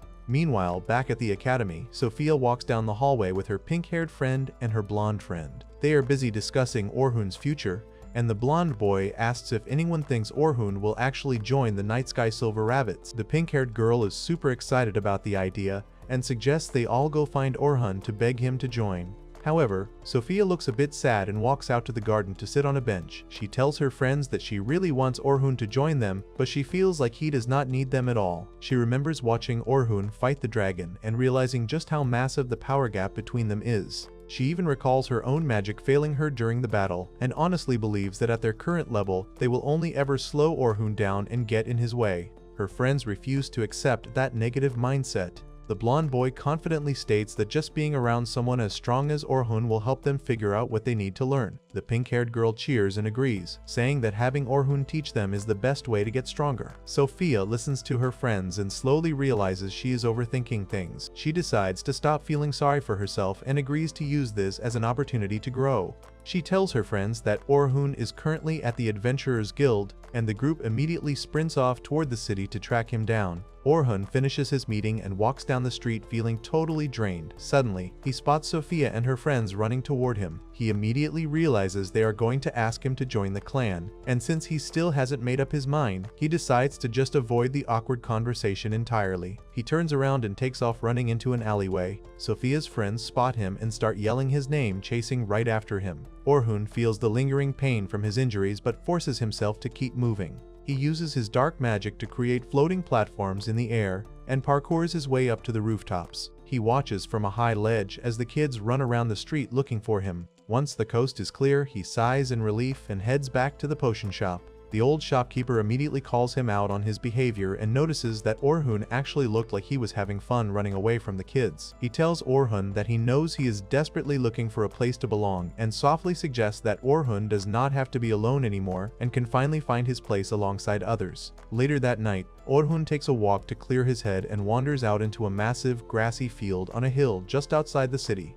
He stares up at the bright full moon and thinks about the old man's words. Suddenly, Sophia sneaks up behind him and calls his name. Orhun turns around, surprised to see her all the way out here. Sophia immediately bows and thanks him again for saving her life the other day, before asking where he has been all day since they were looking everywhere for him. Orhun nervously lies and says he was just running errands around town. He changes the subject and asks what she is doing out so late. Sophia explains that this hill is right next to their clan headquarters and it is one of her favorite spots to relax. She points up at the moon and says that even when everything is pitch black, the moon always shines bright. She tells Orhun that looking at the moon gives her strength when she feels weak. She then asks if he knows the true meaning behind the name of their clan. Orhun admits he does not, so Sophia explains that the moon is often called the guide of the night. Her clan chose the name because they want to act as a guiding light for all adventurers trying to find their way. This completely resonates with Orhun as he remembers an old conversation about being a guide. Sophia gathers her courage, looks him right in the eyes, and begs him to join the Night Sky Silver Rabbit. She blushes and admits that she just wants to stay by his side. Orhun is touched but wants to know more, so he asks Sophia what the clan actually means to her personally. Sophia smiles warmly and says the clan has taught her so much and given her countless reasons to smile. She proudly declares that the clan is her home and the one place where she truly belongs. Hearing her speak with such pure conviction finally breaks through Orhun's walls. He stares up at the moon and realizes he wants to find his own place to belong to. The very next day, Orhun makes his final decision and returns to the massive stone headquarters to walk right into Vince's office. He stands tall, bows respectfully, and officially asks for permission to join the Night Sky Silver Rabbits. Vince smiles broadly and welcomes him to the family. Selma runs over and excitedly congratulates him before handing Orhun his brand new clan uniform and telling him to try it on immediately. After changing into his new gear, Orhun walks out the large wooden front doors of the headquarters. Sophia and her friends are waiting for him out in the courtyard. They see him wearing the clan colors and instantly start cheering and jumping for joy. Orhun smiles back at them, completely at peace with his choice, and tells them all that he is really looking forward to working with them from now on. Long before these events, a young Orhun and a young Oliver engage in a spirited sparring match using wooden swords. Orhun eventually loses his footing and falls to the ground, casually admitting his defeat. He tells Oliver that he simply cannot beat him anymore because Oliver has grown up to be much stronger. This only infuriates Oliver, who remembers how much better Orhun used to be. Oliver demands to know what happened to his skills, but Orhun simply claims that he is giving it his all and that Oliver's genius is the real reason for the outcome. Oliver refuses to accept this excuse and promises to force Orhun to take their matches seriously in the future before storming off. Left alone, Orhun silently reflects that he has no desire to actually kill Oliver. A young Xion then approaches him and praises his performance, telling him that she knows his true strength. Orhun confesses that his current display is genuinely all the strength he can muster because his heart is far too weak to endure the crushing expectations placed upon them by the adults. He expresses deep guilt over the fact that Oliver is now forced to carry that heavy burden in his place, and he vows to find a way to help his friend. Hearing his despair, Xion crouches beside him and firmly declares that she will never let him face these hardships alone. She tearfully promises to become strong enough to stand by his side and fight the battles together. Even if he goes somewhere far away, she swears she will catch up to him so he does not have to bear the weight of the world by himself. She asks him to simply be her guide for now until the day comes when they can finally walk side by side. In the present day, far from the academy, a bearded guild master for the continent's southern regions urgently reports to a dark-haired grandmaster sitting in a dimly lit room. The guild master explains that an unknown adventurer recently managed to defeat the Black Dragon all alone in the southern territory. This catches the grandmaster's attention as he notes the Black Dragon mysteriously appeared outside its normal habitat on the 92nd floor. The Grandmaster speculates that the recent vanishing of the western region might have caused this anomaly and wonders if Oliver was the one who defeated the beast. The Guildmaster clarifies that it was not Oliver, prompting the Grandmaster to question if it could possibly be Orhun. However, the Grandmaster quickly dismisses his own theory, reasoning that Orhun lacks that level of power and would not challenge a floor boss unless he had returned to his original, highly dangerous state. Assuming Orhun must have found some other way to gain strength, the Grandmaster orders his subordinate to report any further unusual activity regarding Orhun immediately. Elsewhere, deep within a lush forest, an older Xion stands with her 3 party members among a pile of defeated enemies. Her party consists of a blonde armored woman, a blue-haired muscular man, and a pink-haired youth. They casually discuss how 5 top-level adventurer parties teamed up against them, yet still failed to pose a threat. Xion concludes that no powerful adventurers will be visiting the Eastern Great Dungeon for a while, so they should prepare to relocate. Suddenly, a messenger materializes before them to deliver orders from their headquarters. The messenger reveals that a highly powerful individual capable of soloing the Black Dragon has appeared in the Southern Great Dungeon. Headquarters suspects this Dragon Slayer might have already sided with the church, so Xion is ordered to make contact and assassinate him if he proves to be an enemy. Xion realizes the Dragon Slayer is likely not Oliver due to the lack of solid information. Her party members express interest in recruiting the Dragon Slayer if possible, but the muscular man eagerly notes they will just kill him if he belongs to the church. Xion acknowledges the orders and dismisses the messenger. Her team plans their immediate departure to the south, fully aware that they must be careful since it is heavily controlled church territory. Xian thinks to herself about the massive threat this dragon slayer poses, fearing the south might fall just as quickly as the west if this person is truly powerful. She vows to stop that from happening at all costs, determined to fulfill the promises she made to the person she loved most. She remembers the devastating day she received a formal letter informing her of Orhun's supposed death. In her memories, Orhun apologizes for not being able to fight alongside her, and the news completely shatters her heart. Blaming the church for driving Orhun to his demise, Xian swears to fight on alone, promising to slaughter the old men in charge and anyone else who stands in her way. She coldly resolves to kill the Dragon Slayer without hesitation if he chooses to ally with the church. Meanwhile, back at the Night Sky Silver Rabbit's headquarters, Orhun attends a formal council meeting with the clan's top executives. A brown-haired man with glasses stands before the assembly and highly praises Orhun's incredible accomplishments. He highlights how Orhun risked his life to defeat the Black Dragon alone to protect his comrades during the teaching expedition. The man emphasizes Orhun's vast knowledge and exceptional management skills from his time in the Heroes Party, officially recommending Orhun to be promoted to a lieutenant. He explains that Orhun would be taking the place of Albert, a lieutenant who tragically died fighting the Black Dragon the previous year. The promotion requires a 2/3 majority vote from the existing lieutenants, but before the voting can begin, an older man with a mustache interrupts to question Orhun. The older man notes the high expectations placed on the new recruit and sternly asks if Orhun is truly prepared to offer his life for the clan. He explains that a lieutenant's decisions impact everyone, meaning Orhun must put the clan's needs above all else and dedicate his entire being to its survival.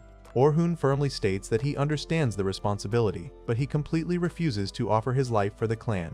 The council members are immediately shocked and outraged, warning him that such a selfish statement makes him unfit to even be a standard member. The older man calmly asks Orhun to explain his reasoning and why he even bothered joining if he refuses to serve their organization. Orhun clenches his fist and boldly declares that his sole purpose is to protect the people he cares about. He clarifies that he is not pledging his life to the abstract concept of the clan itself, but rather to the actual members within it. He vows to do everything in his power to protect his comrades so he never has to experience the pain of losing someone again. He promises to become strong enough to shield them from any horror, swearing to defend his friends to the bitter end, even if it costs him his life. The older man listens to Orhun's passionate resolve and smiles, completely satisfied with the answer. The man with glasses then proceeds with the vote to finalize Orhun's promotion to lieutenant. Following the intense meeting, Orhun walks down a quiet hallway with Selma, who teases him about giving everyone a scare during the interrogation.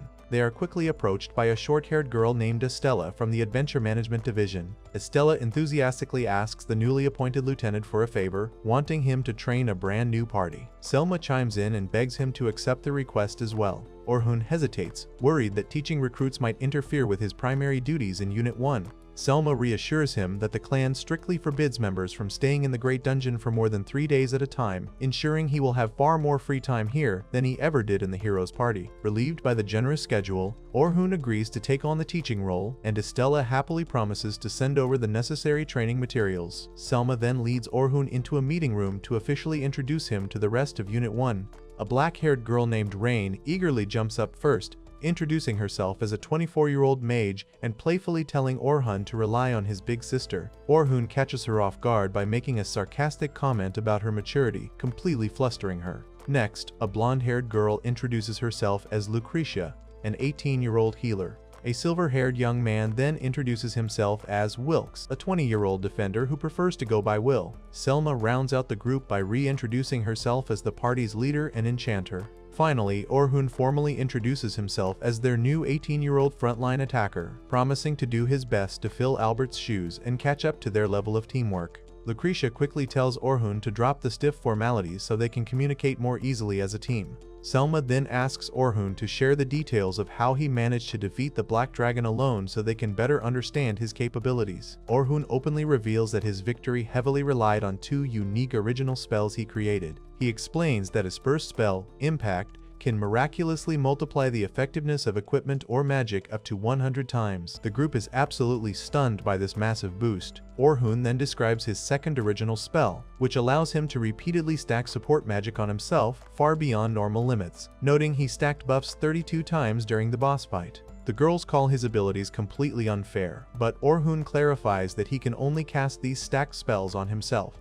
He also admits that the physical stress of channeling that much power is so agonizing that he cannot sustain the forms for very long, which is why the drawn-out fight with the Black Dragon nearly killed him. Will assumes someone with such overwhelming magical talent could easily cover any role in the party, but Orhun solemnly reveals a major flaw in his abilities. He confesses that despite his deep understanding of magic, his actual mana capacity is severely limited, meaning he can only ever cast mid-ranked spells. The group is surprised that the creator of such overpowered original magic is restricted to lower-tier spells, but Rain quickly cheers him up, praising his hard work and expressing hope that he will unlock higher-ranked magic someday. Selma then mentions that Unit 1 actually has 3 members with their own special abilities, suggesting they head into the Great Dungeon tomorrow to practice fighting together. Everyone agrees to the training exercise, and Lucretia excitedly proposes throwing a welcome party for Orhun first. However, Orhun awkwardly scratches his head and admits he cannot join them because he lost his weapon during the Black Dragon fight and needs to go buy a new off-the-shelf sword before they enter the dungeon. The entire party is completely horrified by the idea of their newest star member relying on a generic store-bought weapon. Refusing to let him embarrass the clan, Rain and the others immediately drag Orhun to the clan's dedicated blacksmith, a man named Aaron. Aaron is honored to forge a custom sword for the legendary Dragon Slayer, but he quickly runs into a problem. He explains that a weapon meant for the deepest levels of the dungeon requires incredibly rare materials, and his current stock is completely empty. He asks the group to venture down and gather the materials first, but Will points out how ridiculous it is to enter the dungeon without a weapon just to get materials for a weapon. Fortunately, Orhun steps up and reveals he actually kept a massive personal stash of deep floor materials from his time in the Heroes Party. He empties his inventory onto a table, astonishing everyone with the sheer volume of priceless monster parts, including griffin claws and manticore fangs. The entire group stares in pure awe at the pile of rare loot, realizing Orhun basically hoarded an entire fortune. As the group marvels at the treasure, Orhun pulls out a massive, jagged black scale and explains he harvested it from the Black Dragon he recently defeated. A sudden heavy silence falls over the room. Orhun notices the pained expressions on his new friends' faces and realizes he just brought out a piece of the very monster that slaughtered their old teammate, Albert. He feels terrible for carelessly opening their old wounds and quickly apologizes. Despite her obvious grief, Rain forces a bright smile and enthusiastically declares that a Black Dragon scale will create the strongest sword in existence. Orhun realizes she is hiding her sadness just to make him feel welcome, and he deeply appreciates her kindness. Aaron confirms the dragon scale will serve as the perfect main ingredient for the new blade. Wanting to make sure his new weapon turns out flawlessly, Orhun decides to postpone his welcome party entirely so he can stay behind and carefully discuss the design details with the blacksmith. The next day, Orhun gathers with Unit 1 in a meeting room to discuss their immediate plans. Selma informs the group that the Adventure Management Division has officially requested them to collect noxious sheep pelts, so they will be heading down to floor 86 to complete the mission while simultaneously practicing their teamwork with their newest member. Will is incredibly excited and vows to make sure they all eventually reach floor 94 so they can finally stand on par with the famous Heroes Party.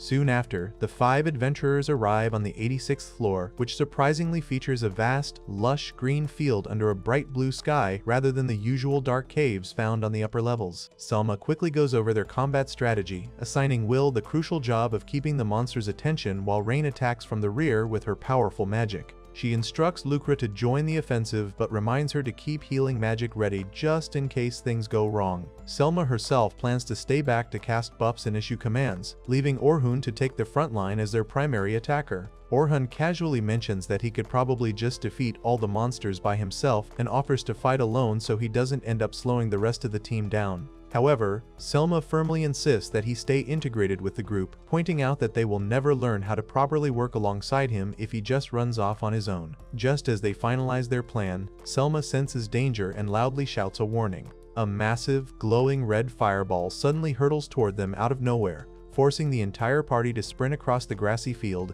and leap out of the way to avoid the explosive blast. Orhun quickly identifies the attacker as an earth dragon but realizes the beast is completely hidden from view. Stepping up to the challenge, Lucre confidently announces that she can use her special magic tracking ability to locate the invisible foe by following the lingering traces of its magic. She closes her eyes, concentrates her energy, and unleashes a sweeping, translucent energy dome across the landscape.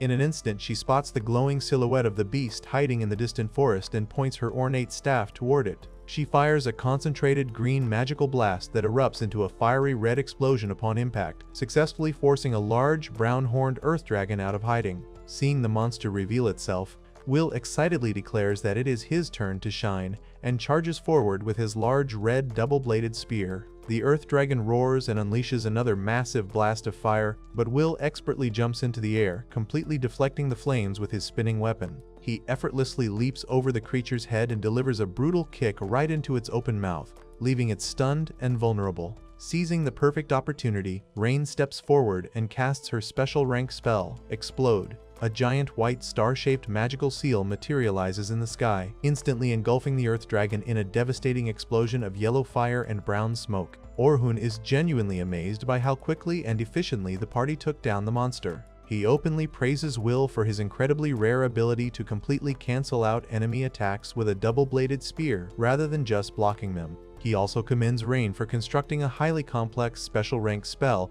in half the time it would take a normal caster, and he highlights how absolutely indispensable Luker's tracking ability is for any successful dungeon dive. Finally, he praises Selma's excellent leadership for perfectly tying all their unique skills together into one cohesive unit. Hearing his kind words, Selma blushes deeply, but their celebration is quickly cut short when two more massive earth dragons suddenly appear on the horizon, roaring aggressively at the party. Will and Orhun immediately charge across the field to intercept the new threats, but before they can reach them, a sharp rock arrow strikes the ground right in front of the girls. A giant, rock-covered hiding turtle materializes from a magical outline, effectively trapping the party between the heavily armored turtle and the two charging dragons. Unfazed by the ambush, Selma rapidly issues new orders, commanding Rain and Luker to handle the slow-moving turtle, while instructing Will and Orhun to focus entirely on taking down the earth dragons without worrying about their rearguard.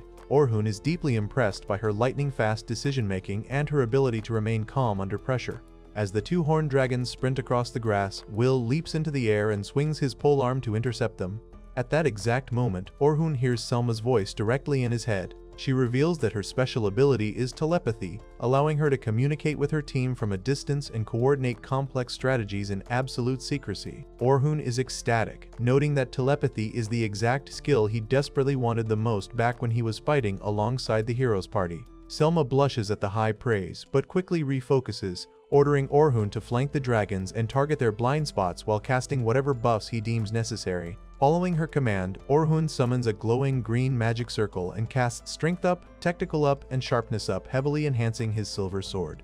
As Will expertly spins his spear to keep the two giant reptiles distracted, Selma initiates a 5-second countdown through their telepathic link. The moment she gives the signal, Orhun unleashes his devastating impact spell. He swings his sword downward, generating a blindingly bright white flash that completely engulfs the two earth dragons, instantly blasting them away and disintegrating their bodies into dark purple energy. Simultaneously, Rain summons a massive thunderstorm with her Mjolnir spell, striking the hiding turtle with brutal lightning bolts, while Luker follows up by casting Ice Javelin to freeze and shatter the beast's rocky shell. A massive golden explosion consumes the turtle, completely wiping it out. With the battlefield finally clear, the team regroups and shares a celebratory fist bump. They successfully gather the required 9 noxious sheep pelts and prepare to head home. Orhun smiles warmly and admits that fighting alongside them was incredibly easy, noting that he had almost forgotten how much fun it could be to genuinely rely on a cohesive party. Luker and Rain are still in absolute awe of his overwhelming power, completely shocked that he managed to slice clean through 2 heavily armored earth dragons with a single, effortless strike. Taking a moment to reflect on their performance, Selma turns to Orhun and seriously asks if he believes Unit 1 is finally ready to venture down to Floor 92 now that he is with them. Orhun shakes his head and confidently states that they are strong enough to defeat the Black Dragon even without his help. He explains that he can clearly see how incredibly hard they have trained over the past year since losing Albert, and their current strength is more than enough to achieve victory. Hearing this ultimate validation from a legendary Dragonslayer brings Rain and Luker to tears of joy, finally proving that all their grueling efforts were not in vain. However, Selma remains cautious, reminding everyone just how terrifyingly powerful the Black Dragon truly is and recalling the sheer destruction it caused during their teaching expedition. She earnestly begs Orhun to fight alongside them, admitting that they still desperately need his help because she refuses to lose any more comrades. Orhun gladly accepts her request, swearing to protect his new friends to the bitter end no matter what happens. With their mission complete, the group heads back to the surface, and Selma asks Orhun to accompany her to the Adventure Management Division the next morning to file their official success report. That evening, the party gathers at the Night Sky Silver Rabbit's Tavern to throw a massive welcome celebration for Orhun. They sit around a long wooden table loaded with delicious food and eagerly toast to their new teammate with large wooden mugs of alcohol. Orhun expresses his deep gratitude for their warm welcome, reiterating how much he genuinely enjoyed exploring the dungeon with them. Lucre and Rain completely break down, tearfully confessing that they were actually terrified of working with him at first. They explain that they were extremely nervous about fighting alongside a famous dragon slayer and constantly worried that their rearguard support would end up slowing him down. Will laughs at their dramatic confessions and points out that Selma was definitely the most nervous person in the entire group. He teasingly notes that she had taken a massive personal interest in Orhun from the very beginning, which is why she was so incredibly tense during the dive. Selma blushes furiously and stammers out a weak defense, claiming she just wanted to make sure he felt comfortable settling into the clan as quickly as possible. The girls completely ignore her excuses and continue to tease her for being overly interested in their new male companion.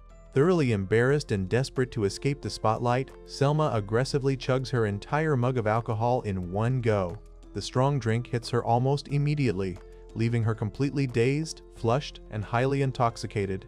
She stumbles over to Orhun, heavily leans her head against his shoulder, and gently places her hand on his chest. Staring up at him with half-open eyes surrounded by imaginary pink bubbles, she dreamily slurs about how incredibly handsome he is. Orhun is completely caught off guard by the sudden physical contact and immediately starts panicking, completely unsure of how to handle the situation. He frantically tries to pull away, but Selma firmly refuses to let him go, boldly declaring that she has been waiting for this exact moment for a very long time and fully intends to keep him trapped by her side until morning. Desperate for an escape, Orhun begs Rain and Lucre to pull their intoxicated leader away. However, instead of helping him, Rain decides it looks like fun and completely wraps herself around his other arm, while Lucre cheers them on from the sidelines.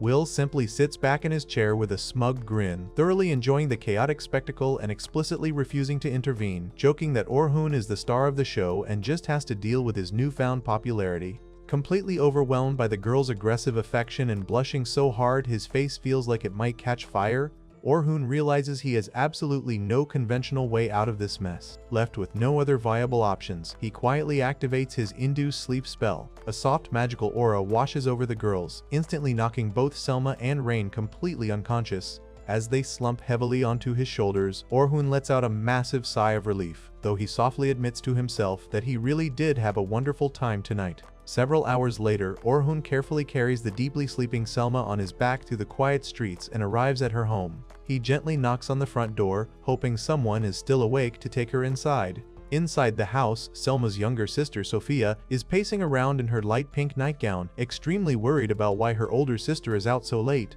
When she hears a boy's voice apologizing for the late hour from the other side of the door, she instantly becomes incredibly flustered, wildly wondering if Orhun somehow came all this way just to see her in the middle of the night. She frantically tries to compose herself and pulls open the door, only to be completely shocked by the sight of Orhun casually giving her unconscious older sister a piggyback ride. She points an accusing finger at them and immediately demands to know exactly what kind of scandalous relationship they have secretly developed. Orhun nervously waves his hands and desperately tries to clear up the massive misunderstanding, explaining that there is absolutely nothing romantic going on between them. He clarifies that Selma simply drank way too much alcohol at his welcome party, completely passed out, and he was just doing his duty as a teammate by carrying her home safely. Sophia listens to his explanation and slowly accepts it, but she quietly notes that Selma almost never gets this severely drunk. She realizes that her sister must have had an incredibly fun and completely stress-free time with her new party members. She attributes Selma's sudden burst of happiness entirely to Orhun's arrival,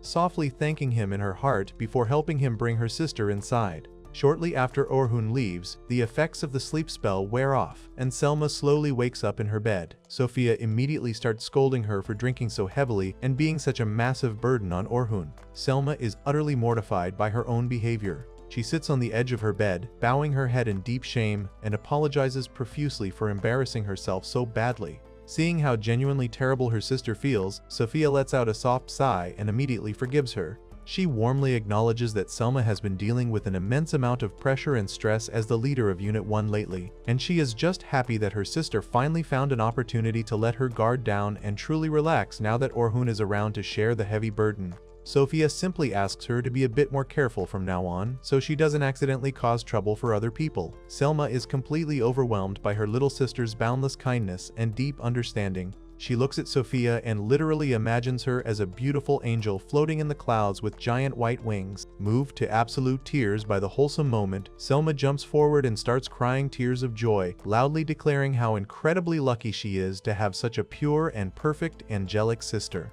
Sophia just rolls her eyes and laughs, telling Selma that she is being completely dramatic and exaggerating the situation. The following morning, Selma steps into a hot, steamy shower to wash off the lingering effects of the alcohol.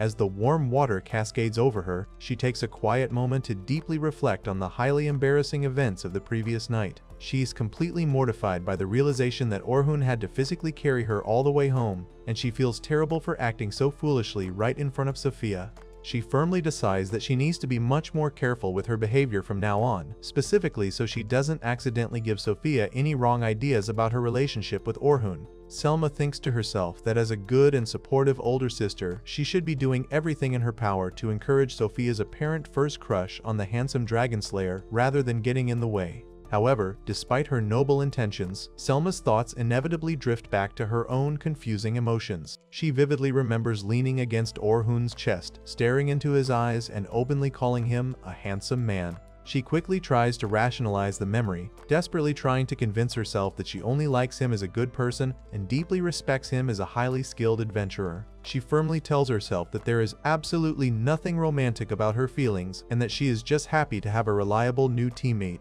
But as she stands alone in the thick steam, staring blankly at the beige-tiled wall, she struggles to fully believe her own excuses, completely unable to shake the lingering warmth she felt when she was in his arms. Later that day, Selma meets up with Orhun so they can head to the Adventure Management Division together. Still feeling incredibly guilty, she awkwardly apologizes to him once again for her completely unhinged, drunken behavior the night before. Orhun simply flashes a warm smile and tells her not to worry about it at all. He casually dismisses the entire incident, reassuring her that it was actually quite funny, and suggests they just completely forget about the embarrassing moment so they can focus all their energy on their bright future together as a unified team. Orhun sits alone in his dimly lit room at a wooden desk, carefully reviewing the confidential personnel files for the newest members of his squad, Sophia, Logan, and Caroline. He notes that all three of the young recruits have incredibly bitter and tragic pasts, but Caroline's history is especially dark and troubling. After finishing his review, Orhun heads over to the guild's massive library to meet with Selma and Estella. Estella is sitting at her usually messy desk, which is surprisingly tidy today, alongside a woman named Carla. Carla introduces herself as a member of the Exploration Management Department who acts as a caretaker for all the rookie explorers. Both Carla and Estella are extremely relieved to hear that Orhun has officially agreed to take charge of the 10th Squad's training. Orhun confirms he has read their files and already formulated a proper plan on how to handle them. Carla happily leaves the rest of the responsibility to him. Orhun then asks Estella for the official teaching materials or training guidelines, but Estella cheerfully reveals that there are absolutely no manuals for him to use. She expects Orhun to train the kids using his own personal experience and simply give them whatever they need to survive. Orhun is slightly confused by this completely open-ended task, so Selma steps in and suggests they should at least set a concrete goal for the rookie. Estella completely agrees and sets a massive expectation, declaring that she wants the three rookies to be strong enough to conquer the middle floors of the dangerous dungeon entirely by themselves in just 6 months. Selma thinks this is a ridiculously high goal for beginners, but Estella believes strongly in their potential since they grew so much during their previous instructional expedition. Orhun accepts the tough challenge without hesitation. Later, Orhun and Selma walk together down a long hallway lined with stone pillars. Selma brings up the confidential files Orhun read and asks if he understands her complicated relationship with her half-sister Sophia. Orhun admits he was pretty surprised by the hidden details. Selma explains that her father had an affair with a household servant, who tragically passed away shortly after giving birth to Sophia.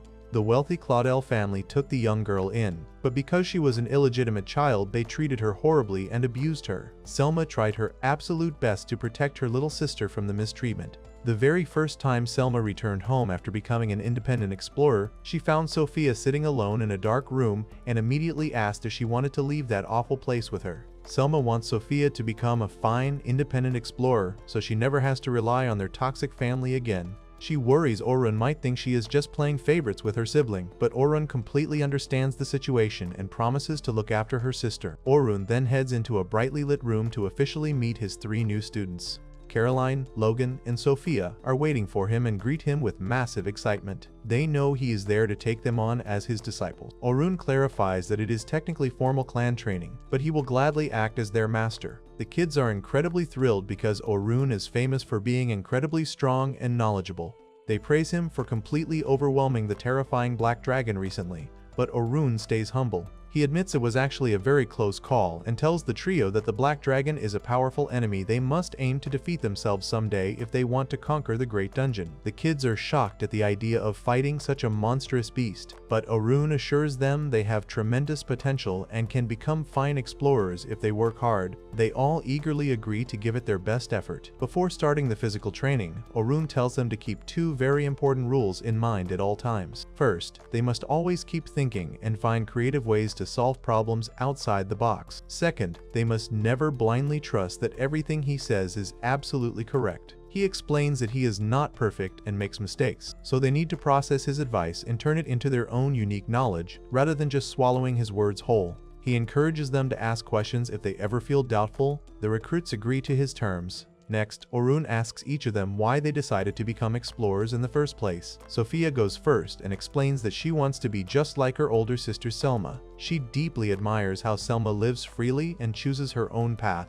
Sophia admits she does not actually know what she wants to do with her life yet, so she became an explorer to figure out her own dreams and goals. Orun thinks this is a great reason and promises to fully support her journey. Logan goes next and proudly declares that he wants to earn a massive amount of money. Sophia is surprised by this blunt answer, but Logan explains that he grew up in a severely impoverished village with barren land where people constantly starved. The poor villagers pooled together all their meager savings just to send him to the city so he could have a better life. Logan wants to become a successful explorer so he can repay everyone back home. He admits he used to think he was already quite strong, but seeing the Black Dragon made him realize how incredibly weak he truly is. He desperately bows and begs Orun to teach him everything he needs to know to gain more power. Orun accepts his plea but reminds him that mastering the skills will depend entirely on his own hard work. Finally, it is Caroline's turn. She cheerfully states that she does not have a particular reason for becoming an explorer other than getting the chance to kill monsters. She explains that she loves seeing people smile, and because monsters make people lose their smiles, she kills them. She casually adds that when people are smiling, they do not hurt her. Orun instantly realizes how deeply traumatized she is by her past. He validates her feelings, agreeing that everyone's smiles are important, and thanks her for sharing. Having heard their reasons, Orun urges them to never forget their origins. Caroline then asks Orun if he has a dream of his own. Orun gets serious and tells them that no matter how unreasonable the world gets, he never wants to lose anything ever again. He wants to be strong enough to protect everything that matters to him, which is why he refuses to stay weak and plans to keep getting stronger alongside them. He promises to take their training entirely seriously and demands they come at him with everything they have. The trio agrees enthusiastically. Orun then decides that calling out their full names during a frantic battle will take too long and put them in danger. He turns to Caroline and suggests calling her Carol to make things easier. She absolutely loves the idea and gets super excited. Seeing this, Logan desperately begs for a nickname too. Orun thinks for a second and just chops his name down to Log. Logan is incredibly thrilled and acts like it is the greatest honor in the world. Orun then looks at Sophia and gives her the nickname Sophie. She blushes and happily accepts it. With their new names settled, Log and Carol decide they are going to call Orun their master from now on, though Sophie decides she will just keep calling him Orun. They immediately head out to a dark, rocky cavern to begin their combat training. Carol rushes forward to fight a group of large white wolves on her own. She wields 2 daggers, but fights incredibly recklessly. She intentionally leaves herself completely open to the wolves' attacks just so she can get close enough to land a finishing blow. Orun watches her take hits and notes that her fighting style is an absolute disaster. She is failing as a defender because she is not properly drawing the enemy in, and she is failing as an attacker by taking massive unnecessary risks. As another wolf lunges at her blind spot, Orun instantly casts a reflective wall barrier to trap the monster. He then casts an agility buff on himself, dashes forward at lightning speed, and completely decapitates the massive wolf with a single strike of his sword. He turns to Carol and scolds her for ignoring her surroundings and leaving herself completely defenseless. Carol casually explains that she knew the monster was behind her, but she left herself open on purpose. Oren is totally confused and points out she could have been badly injured. In response, Carol pulls out a sharp silver dagger and casually slices her own wrist open, letting the blood drip onto the stone floor. Oren completely panics and grabs her arm, but the deep wound instantly heals right before his eyes. Carol cheerfully reveals her superpower, explaining that she possesses an immortal body. No matter how badly she gets hurt, she heals immediately, and she proudly claims that she is completely used to the pain, so Oren does not need to worry. Oren reflects on the tragic files he read earlier. Carol was held captive by the evil Cyclamen cult for several years. The cult is a massive criminal syndicate that performs human experiments, traffics people, and worships an evil god. Because of her healing abilities, the cult tortured and experimented on her relentlessly until their base was destroyed and she was finally rescued by a man named Albert. However, Albert recently died, leaving a massive unhealable wound in her heart. Oren realizes he has to fix her reckless mindset immediately. He tells Carol to turn around and look at Log and Sophie. Both of her friends look absolutely horrified and deeply concerned. Oren explains that while her physical wounds might heal instantly, the pain still exists. More importantly, because Log and Sophie care about her, seeing her get hurt causes them immense emotional pain, which completely erases their smiles. He asks Carol if she is truly okay with taking away her friend's smiles just to land a hit. The realization hits Carol like a truck. She realizes her reckless actions are causing the exact thing she hates the most. Overwhelmed with guilt and fear, she screams that she hates making them sad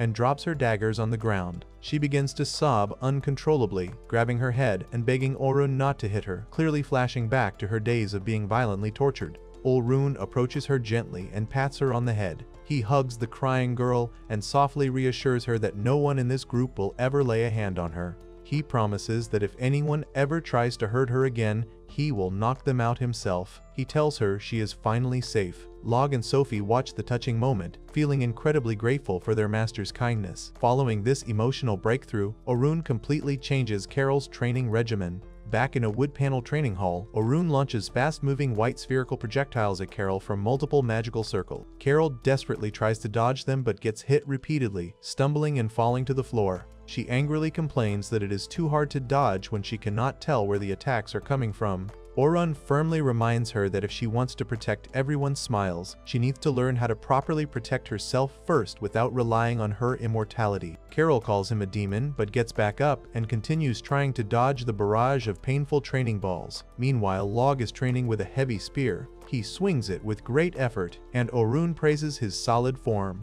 Log asks why Oren assigned him a spear instead of a sword. Oren explains that a spear allows Log to keep a safe distance from enemies, which perfectly complements his role as an enchanter. He mentions that another clan member named Will is actually a master with the spear, and promises to have him properly instruct Log in the future, which makes Log incredibly excited. Next, Oren focuses on Sophie's magical training. He sets up several targets numbered with Roman numerals. He makes Sophie repeatedly subtract the number 7 from 500 out loud while simultaneously maintaining 2 massive glowing magic circles for fire and water spells. While she is doing the math, Oren randomly calls out a color, and she has to instantly fire the correct elemental spell at the correct target. This brutal parallel construction training totally overwhelms Sophie. She panics, loses her focus, and messes up the spells. Oren warns her that freezing up in a real battle will get her teammates killed. As they practice, Sophie suddenly tells Oren that she felt a very strange sensation. She reached out her hand without casting anything, and one of the heavy stone targets inexplicably fell over. Oren instantly recognizes this phenomenon.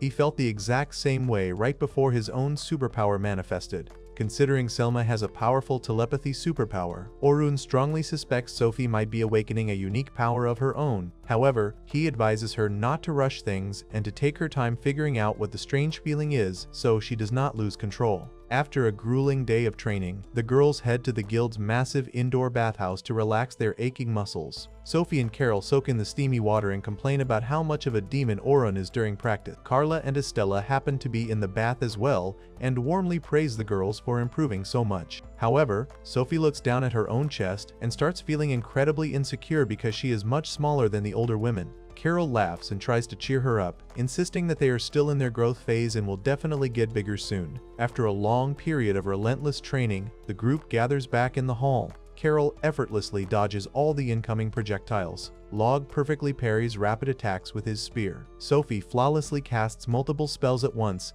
and destroys the targets. Orun proudly announces that their hard work has finally paid off. He reminds them that just yesterday, they successfully ventured down to the 20th floor of the dungeon and defeated the floor boss, the Orc Lord, completely on their own without his help. The kids cheer wildly, thrilled to have cleared the first major stage of their training. Orun encourages them to keep pushing forward and aim even higher. Later, Orun visits a local weapon shop run by a muscular man. The shopkeeper presents Orun with a brand new, sleek black sword entirely forged from the scales of the black dragon they defeated. Orun takes the weapon and is absolutely amazed by the flawless balance and the perfect grip. Log and Sophie look on in total awe at the legendary weapon. Holding the powerful new blade in his hands, Orun makes a solemn vow to himself. He swears upon the black sword that no matter what dangerous situations lie ahead, he will always protect his comrades. The following day, Orun meets up with his main party in a lush green forest to show off his brand new weapon. He happily displays the sleek black sword, explaining that it fits perfectly in his hand and feels like it was made specifically for him. His teammates are incredibly impressed, noting that their clan's best blacksmith clearly put a lot of effort into forging it. Orun reveals that the sword is crafted from the rare scales of the black dragon they previously fought, and the blacksmith even mixed in the blood of a hide turtle to enhance its properties. Some of his teammates worry that using such materials might reduce the weapon's overall durability, but a silver-haired boy named Will steps in and promises to cover any durability issues using his advanced support magic. The group then discusses the sword's name, and Orun proudly announces he calls it Schwarzhase, which translates to Black Rabbit, serving as a tribute to their Night Sky Silver Rabbits clan. The party is currently celebrating their successful clear of the dungeon's 91st floor, and is gearing up for their next massive challenge on the 92nd floor, where they fully intend to finally slay the Black Dragon. Later, Selma pulls Orun aside near some rocky cliffs to discuss their battle strategy for the next day. However, Orun apologizes and explains he already promised to escort his 3 rookie students on their expedition tomorrow. Selma is surprised and suggests he should be resting before their huge boss fight, but Orun insists he will just be accompanying the kids as a guide. He proudly mentions that Sophie, Log, and Carol are about to tackle the 30th floor, and once they clear it, they will officially become full-fledged explorers. Selma understands his dedication but still looks a bit worried about the timing. That night, Orun visits a dimly lit tavern to speak with an elderly man with a long white beard. Orun brings up some highly disturbing rumors circulating around town regarding an organization known as Amunzas. The old man confirms the rumors, explaining that Amunzas is a notorious group of explorer killers, just as dangerous as the evil Cyclamen cult. They operate under the twisted belief that the Great Dungeon must never be conquered, and they have recently started murdering high-ranking explorers in the southern Great Dungeon to halt any progress. Orun points out that the official Explorer Guild has not released any public warnings about this threat, and the old man guesses the guild is deliberately hiding the information to prevent a massive city-wide panic. Realizing the extreme danger lurking in the shadows, Orun asks the old man to secretly craft a special item for him just in case things go wrong. Meanwhile, the rest of Orun's main party is mentally preparing for their upcoming boss raid. Will visits a local weapon shop to get his long red and gold staff properly maintained by the shopkeeper. The older man praises Will for growing so much stronger, noting that the old Will would have run away from such a terrifying battle long ago. Will admits he still feels immense guilt over their friend Albert's tragic death, believing he should have been the one to die that day. However, he fiercely vows to never run away again and promises to avenge Albert by defeating the Black Dragon without losing a single comrade this time. Elsewhere, Selma stands in her dimly lit bedroom and looks out the window at the full moon. Her younger sister Sophie walks in wearing a white nightgown and asks if Selma is nervous about finally fighting the Black Dragon after waiting a whole year for revenge. Selma tries to act tough, but Sophie sees right through her and tells her it is perfectly okay to be scared. Sophie admits she secretly does not want Selma to go, reminding her that Orun was nearly killed during their last encounter with the beast, and there is no guarantee everyone will survive this rematch. Selma confesses she is terrified, but she refuses to back down. Seeing her sister's resolve, Sophie gives Selma a tight hug and shares that leading her own rookie party lately has given her a lot of newfound courage. She offers to share that courage with Selma, deeply touching the older girl's heart. Thanks to Sophie's support, Selma completely regains her confidence and loudly declares she will absolutely crush the Black Dragon. The next day, Orun accompanies Sophie, Log, and Carol into a dark cave filled with stalagmites.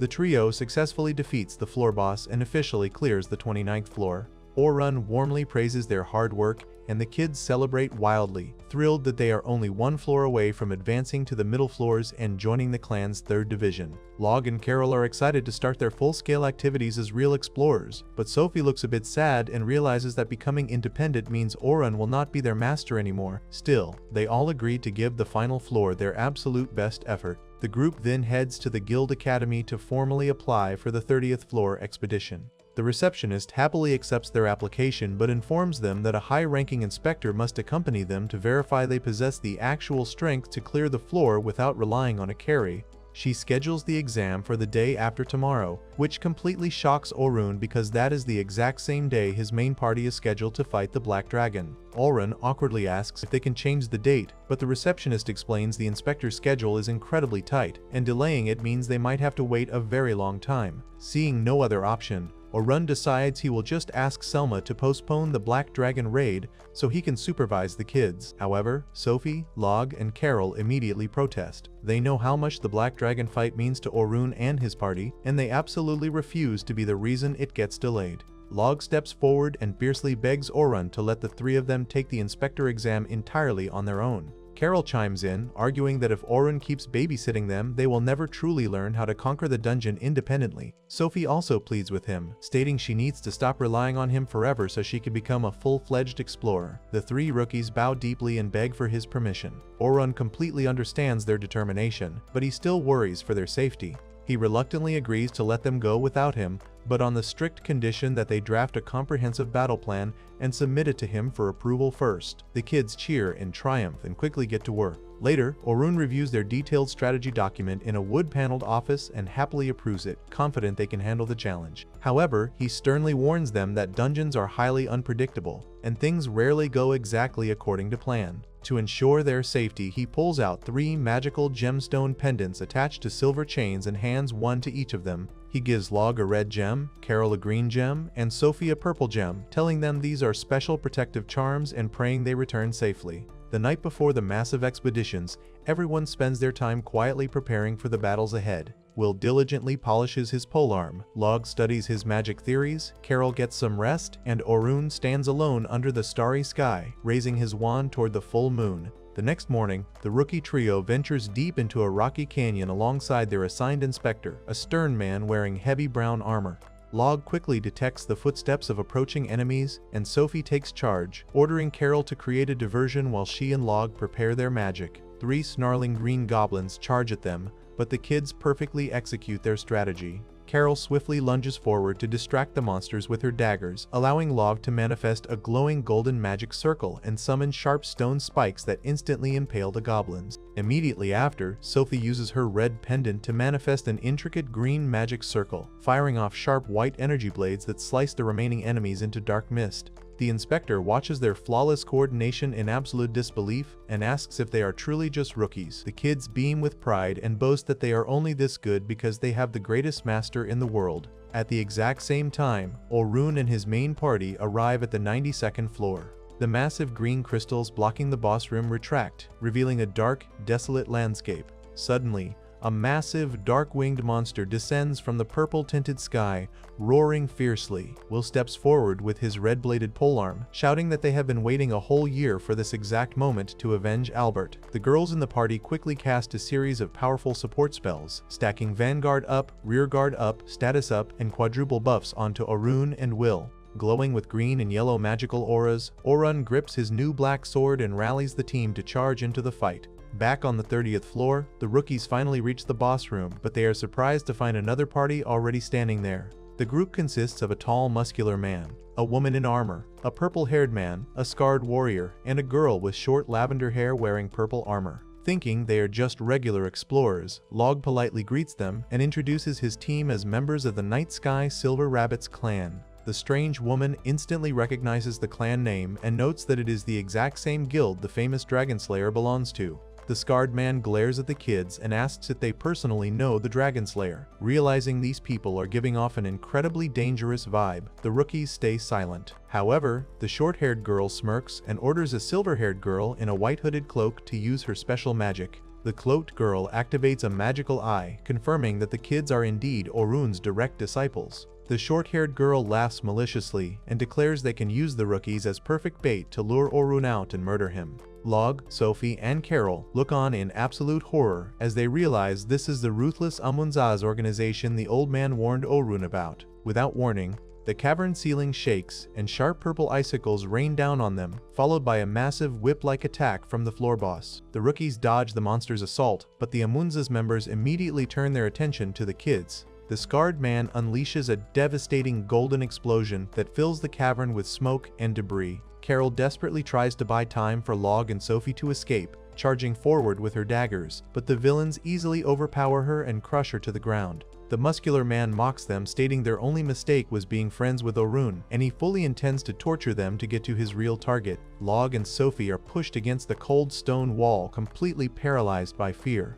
Sophie cries out Orun's name, tightly clutching the purple gemstone pendant he gave her for protection. Meanwhile, back on the 92nd floor, Orun's party is flawlessly executing their combat strategy against the Black Dragon. They have spent the entire year simulating this exact battle, and their coordination leaves the beast completely overwhelmed. Will distracts the dragon while Orun violently strikes its segmented limbs with his glowing sword. Selma yells for Orun to cut off the dragon's remaining wing to secure their victory. Orun raises his blade to deliver the final strike, but suddenly, the blue gem on his own necklace begins flashing violently. He realizes the charms he gave the rookies are actually linked distress beacons, and the alarm means Sophie and the others are facing imminent death.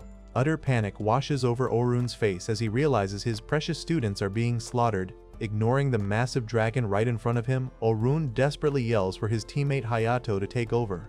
A mechanical dragon suddenly appears and blasts the real dragon with a massive fireball, creating a temporary smokescreen. Will screams at Orun, demanding to know what he is doing, abandoning the formation. Orun frantically explains that his students are in grave danger and he has to leave immediately. Selma is torn, knowing she has a responsibility to keep her party alive during this critical boss raid, but Orun simply cannot let the kids die. He grits his teeth and vows to protect his comrades no matter the cost. However, just as Orun turns his back to sprint toward the dungeon exit, the battlefield is suddenly engulfed in a blinding purple light. The injured black dragon roars furiously as dark magical energy swirls around its body.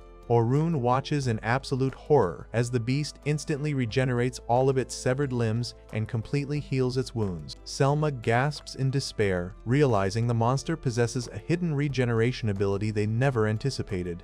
Will screams in sheer frustration as their entire year of meticulous planning and brutal combat is entirely erased in mere seconds. The fully healed black dragon unleashes a terrifying roar, forcing the party back to square one. Orun stands frozen in place, a drop of blood sliding down his cheek. He is completely trapped in a nightmare scenario, agonizingly torn between staying to save his party from a fully regenerated deadly dragon or abandoning them to rescue his 3 students who are currently being hunted down by ruthless murderers.